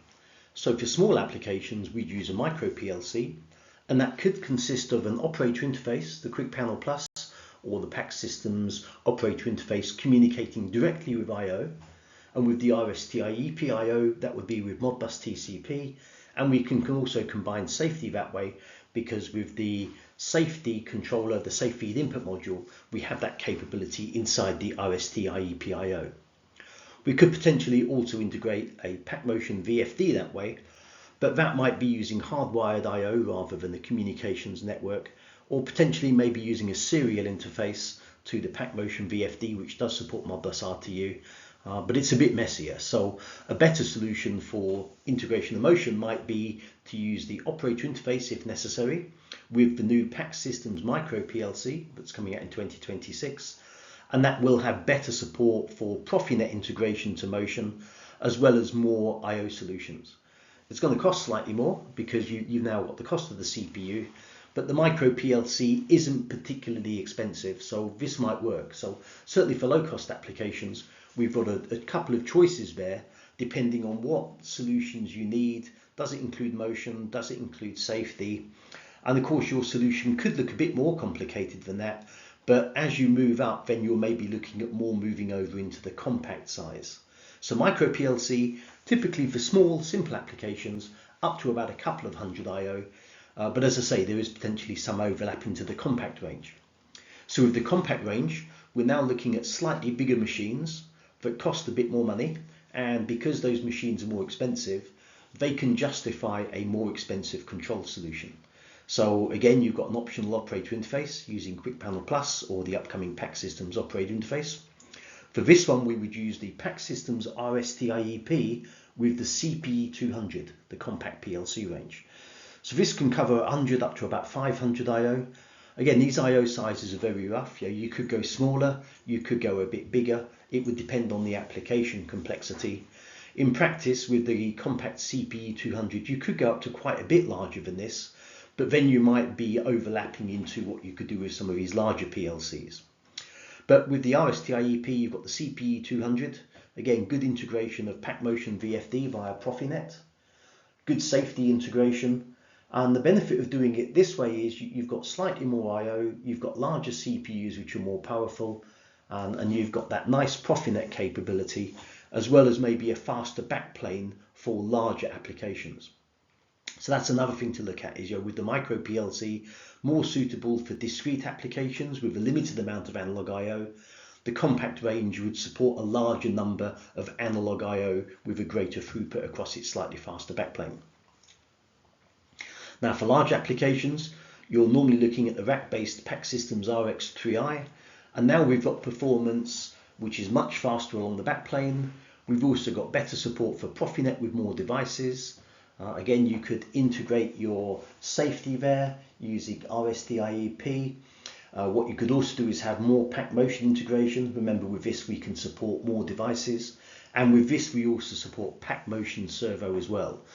And if you've got other communications as well, then again that faster backplane helps you, and you've also got more analog capability. So this might be suitable for larger applications where you need more processing speed and of course more I/O. So typically this would be 250 plus I/O, and also maybe where you need some motion capability. For high availability, you're into the PACSystems RX3i or maybe the edge controller option, and then you'd use your fault-tolerant Profinet network, and then again you've got a variety of different I/O choices as we've seen, and we've also got the option of putting PACmotion VFD on there using a different network interface card in the VFD, and that can support this fault-tolerant network as well as the redundant PAC systems PLC controllers. This also gives us, again, with the RX3 IIO, as you see here, we've got heart integration. But these aren't exclusive, these architectures. You can mix and match. So you could use heart in a large high-performance PLC or even in a compact PLC. Again, on the redundancy side, I'm showing PAC systems here, but that could equally be an edge controller. And then, of course, we've got the edge solutions. That could use a lower level PLC with, say, an IPC 2010, and that's what you might use for very low cost solutions. But for the majority of distributed applications, we would see the use of the PAC systems edge controller with a Profinet network and RSTI EPIO. And the benefit there is you've got that single integrated device that gives you that secure communications between the IPC and the PLC. And again, optional network interface to the cloud, and then local operator interface as an option. So a wide variety of different network solutions and architectures we've got here. Above that, of course, you can run your Movicon HMI SCADA, and maybe that would be where our industrial PCs or displays come in. And again, the key point here is PAC Machine Edition software is used for programming across the complete range. What we'll do now is we'll drill into some of these architectures in a bit more detail and show you what they might look like for the individual PLC types. Before we do that though, let's look at the architecture of a modern control system. So this is suitable for both high performance and standard functions, and for discrete applications and for hybrid, and even up to the extent of process control. So with these control systems, we often think of layers. So layer 0 is your physical I/O devices, so they are the sensors and actuators. Layer 1 is your PLC layer. That's where your PLCs and maybe your operator interfaces fit. You have your supervisory layer, or layer 2, and above that you have the production control and scheduling layers, which are generally out of our scope. That includes things like ERP and MES and so on. So within these layers you also have networks. There's a controller network between layers 1 and layer 2. There might be an I/O network which also fits in down between layer 1 and layer 0. That could include I/O link, or possibly even using Profinet.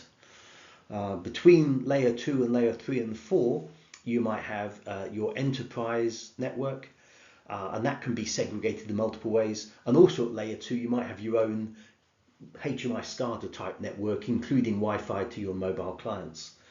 So there's no simple network architectural solution for this. It will vary for each individual applications, but this is typically what we see.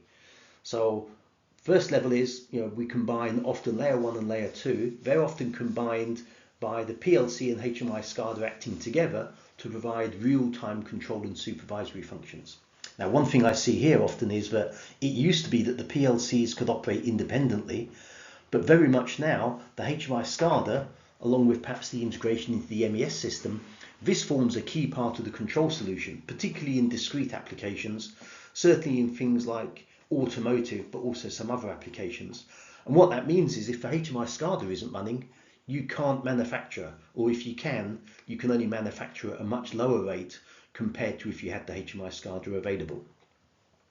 But that depends on the application. But typically this is what we see in these modern control systems. We see the HMI SCADA and the servers and the PLCs, they're often integrated into a single solution, even if they are separate components. Again, we get this differentiation between HMI and SCADA. So we often see operator interface level at the machines and the cells, but HMI SCADA more in the control room, but they can also be covered by our Movicon software. What we often do as well is we integrate database logging for reporting and to support continuous improvement. So that's very common now for either the edge layer, which might be at layer 1 or even at layer 0, to communicate directly with that database, or in a typical system like this, that would be a HMI SCADA function. There may be more integration with layer 3 and 4 systems. Generally, I find though your ERP is normally operating at a daily level. Maybe an MES is operating at a more like a shift or a sequence level, but it's the HMI SCADA and the PLCs where we're doing the real-time control. And it may be that for some applications the PLC is on a skid, there might be a local operator interface or HMI SCADA, and we might be integrating with a DCS system. So there might be different ways of integrating with higher level systems there as well. And of course there's also asset management system integration as well. So one of the key points about this is that these applications are generally highly customized and no two plants are alike. We often see multiple vendors' PLCs in the same plant. And it's not just about PLCs, there may be many other systems there as well. Weighing, robots, barcode readers, vision systems, medium voltage, low voltage switchgear. And depending on the applications you're working in, there might be frequent changes for new products and continuous improvement and so on. So we thought about all of these aspects, and PAC systems along with Movicon and PACEdge are designed to help operators and users be able to support all of these different architectures.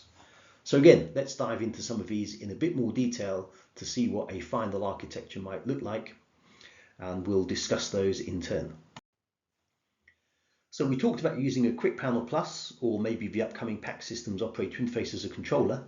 The benefit of this is it's a very simple architecture with no PLC CPU required. The Quick Panel Plus does have a built-in IEC 61131 Part 3 control engine, and it can support today Modbus TCP or EGD-IO.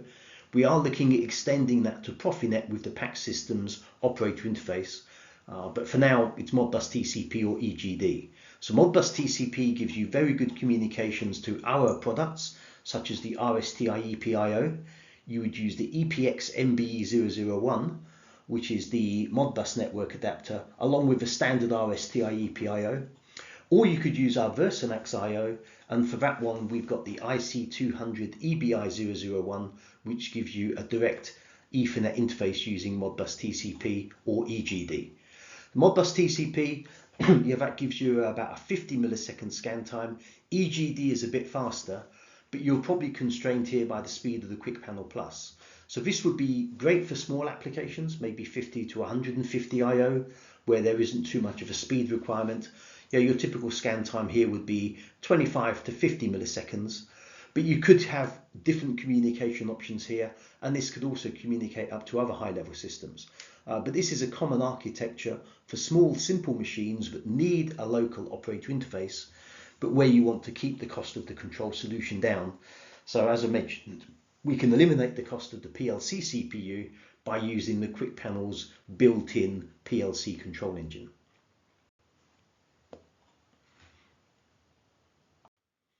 So this is a compact system architecture, and this is also what the micro PLC architecture might look like. So the difference really is around maybe how many IO you've got and what your cost sensitivity is. But with this one, we've got a compact PLC with both local IO, but also the possibility to communicate with remote IO. So again, you've got an optional local HMI, and that would communicate with one Ethernet port on the CPU. With the CPE200, you could also have network communications up to a higher level HMI SCADA, such as Movicon Next. And then the key aspect here is you take your RSTI EP CPE200 model. So remember, we've got the EPX CPE205 as the entry level, and then we've got the 210, 215, 220 and 240 with bigger amounts of memory and larger IO module support. And then you would look at the module catalog, and we've got a wide variety of different CPE200 and RSTI EPIO modules. So again, there's discrete in, discrete out, analog in, analog out. There's temperature modules, there's high-speed counter and motion type modules. There's also that safe feed input module. With this one, there are also power feed modules as well to expand the power supply capabilities and to segregate different power connections. And we've also got some integration there with IO-Link and other devices. With this one, you can support up to 8 to 32 Profinet devices if you did want additional IO, and that's typically with a 16 to 32 millisecond scan rate.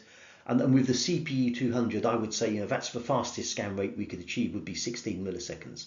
If you need faster than that, then we would go up to the PAC Systems RX3i or maybe the CPE400 or CPL410. With this one, we've got more options for communications. The CPE200 itself supports OPC UA as well as Modbus TCP.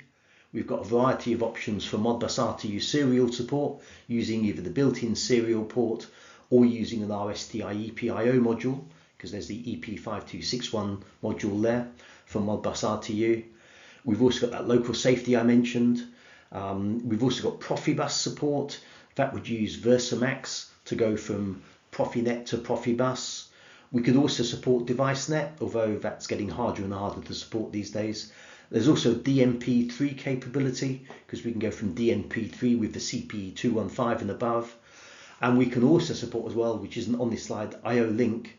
And we've also got the capability to communicate with VFDs over Profinet or maybe using Modbus. So wide variety of architectures we can build up here, and it's all based around that CPE200. And the part number selection is very straightforward. It's choose your CPU, choose your IO modules, and that's pretty much all you need. And then of course, if you have got remote IO, then you would choose whatever remote IO part numbers you need, along with the VFD and the quick panel numbers. But the basic CPE200 configuration is very straightforward. Okay, again, when the micro PLC becomes available, the architecture will be very similar. We'll just substitute the CPE200 with the micro PLC, and then you will just have that slightly different arrangement. And for that one, I would expect the communications rate and the number of Profinet devices would be a bit lower. But that's to be defined when the micro PLC is actually introduced. So if you need faster control, this is where the high performance rack-based RX3i comes in. So this is a modular solution again. We've got the RX3i CPU in the middle, and as we mentioned, that goes on a chassis. So inside the chassis you choose your IC695 CHS 007, 12 or 16. You can also have optional local expansion I/O using an IC695 LRE001 and the appropriate expansion chassis power supplies. And then what we can do is we can also have a Profinet controller or use the relevant CPU with built-in Profinet, and then we can have communications to remote I/O. So with this one, the CPE300, the CPE330 rather, that's our highest performance CPU with built-in Profinet. But you could also use the IC695 CPE302, 305 or 310 with an external or additional IC695 PNC001, and that's the external Profinet controller. So depending which one you need, you've got up to 32 Profinet devices from the main controller and up to 128 Profinet devices per Profinet controller, with a maximum per RX3i of 255 devices in total. But you can see here we can get higher scan rates. So we can do 2 devices at 1 millisecond using the CPE330 or up to 8 devices at 1 millisecond for each PNC 001. So we've got much higher performance there. And again, you've also got that high speed backplane, which gives us better throughput to the CPU as well. Again, with this one, lots of communication options with Modbus TCP and Ethernet global data. The CPUs have got OPC UA built in as well.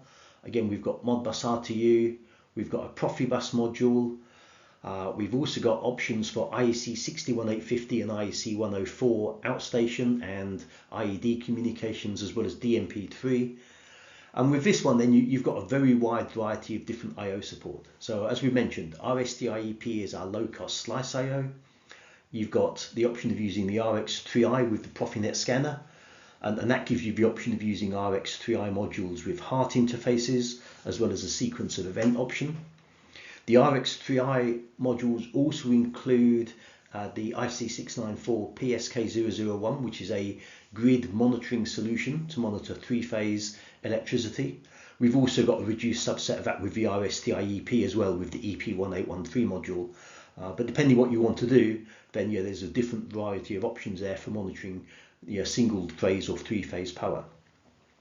Versamax gives you some options, and again there's an option for integration there to Profibus using Versamax as a gateway. You've also got Modbus RTU integration. That can also be done with the RX3i Profinet scanner as well. And you've also got the RX3i CEP. So if you only had a small amount of HART I/O, then you could also use that instead of a full-blown RX3i Profinet scanner with power supply, chassis and power supplies and the scanner and all the I/O modules. For process applications, you've got the PAC 8000 range. You've also got VFD integration, and we've also got the option of using a Profinet switch, so you could use that as a gateway to integrate with other devices using Modbus TCP or EGD over the Profinet network, And you could also use that to link in something like a quick panel HMI. Now notice that blue link there from the CPE 330 to the Profinet controller. The reason for that is that if you want to do pass-through communications from Profinet, normally that would need a switch. So by adding an SFP module in the PNC, then we can link that to the CPU, and we're actually using the PNC module as a gateway. So that can save you the cost of a switch by using the PNC's built-in switch. So there's a few nice features we can do there to simplify the application as well as keep the cost down. Of course, higher level comms, again, we've got OPCUA and we've got Modbus TCP and other communications to support up to your HMI SCADA and whatever sort of programming and other applications you've got at the higher levels. So it could be quite a simplex architecture, could be quite complex. There could be no Profinet, but certainly adding on Profinet, that gives you a lot more options for distribution and additional sorts of types and I/O. Now, if you didn't have as much I/O and you didn't need all of the local I/O communication options, then you could replace that RX3i chassis-based controller with a distributed system architecture using a CPE 400 or CPL410, the edge controller. Now, although these have PAC systems built in, you don't have to use PACEdge. You could just use them as a standalone CPU. So the benefit here is we get pretty much an identical architecture to before, except our CPU configuration is configurably simplified. It's one part number instead of having to buy a power supply, chassis, CPU, and communication modules. With this one, again, we get pretty good performance, up to 32 Profinet devices with the CPL410. Typical scan rate would be 16 to 32 milliseconds, and we can accommodate 2 devices at 1 millisecond if we need higher support. Communication options similar to before. Again, we've got Modbus TCP and EGD. We've got OPCUA up to the higher level systems. We've got capabilities for Modbus RTU. We can do Profibus, and the edge controllers also have DMP3 built in. And if you wanted additional communication options, then PACEdge with Connect and Web HMI gives you a lot more communications capability, including MQTT, as well as support for communications with other PLC protocols.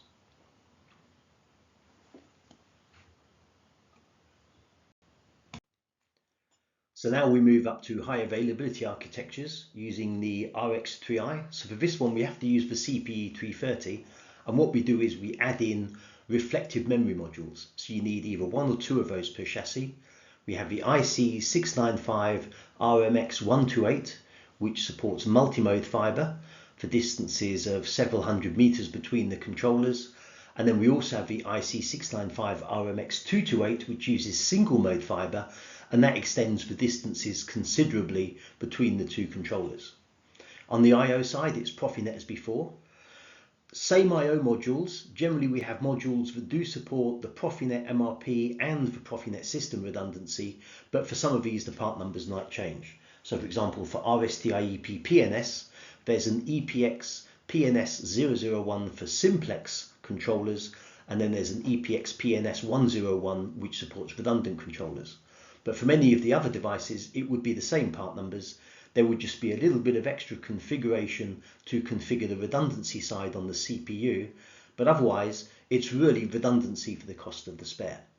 Performance rates are very similar, but because we have redundant systems, then what we have to do sometimes is reduce the number of Profinet devices, because it's all based around the number of application relationships, and when you have redundancy, you have twice the number of application relationships, so that halves the number of devices you can have. But again, we can get good performance with 2 devices at 1 milliseconds using the CPE 330 built-in Profinet, or we can have up to 8 devices at 1 milliseconds using the IC695 PNC 001.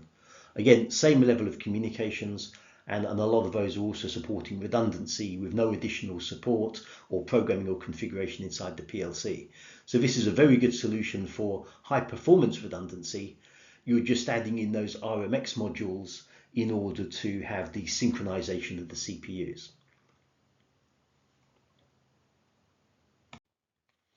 Now, for a slightly lower cost and simpler application for redundancy, we can use the edge controllers, which have built-in synchronization support using Ethernet. So this gives you hot standby redundancy. It's not quite as fast as the CPU 330. The failover time is 300 milliseconds versus single scan failover time in the previous slide. The Ethernet synchronization limits you to 100 meters instead of having those much greater distances using fiber networks. But this is a considerably cheaper solution compared to buying the RX3i CPE 330 with the RMX modules. It's also a lot simpler. It's a nice single box solution, and again, it's redundancy for the cost of the spare. The IO solution remains the same. We've got the same redundancy support going upwards. We've got slightly different support in terms of some of the communication protocols, but otherwise it's very similar.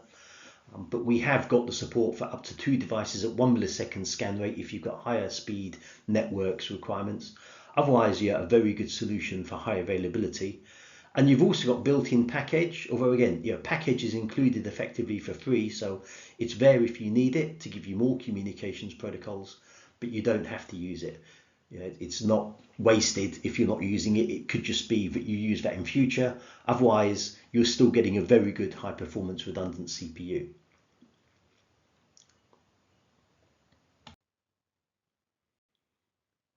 So let's summarize what we've learned so far. So key features of PAC systems and Movicon. We start off with scalability. We can go from small microsystems and small HMI SCADA applications, starting at a low price, all the way up to plant-wide control and monitoring solutions. We're very open. You can use our controllers with other vendors' I/O. You can use our I/O with other vendors' PLCs. Our HMI SCADA supports multiple control solutions with other vendors' PLC protocols. We've got a variety of standard open protocols such as OPC, UA and Profinet. We've also got Modbus TCP built in, and we've also got proprietary protocols for our competitors' PLCs and I/O as well. A key point is it's the same programming software that goes all the way up from micro to our large high performance and high availability solutions, and also with safety solutions as well. So that means you don't have to learn a new set of code, you don't have to learn a new user interface. You can even reuse your code from one PLC to another, regardless of which size of PLC it is. So it means that your programming is much more straightforward and your engineering costs are reduced. It's a very simple offer.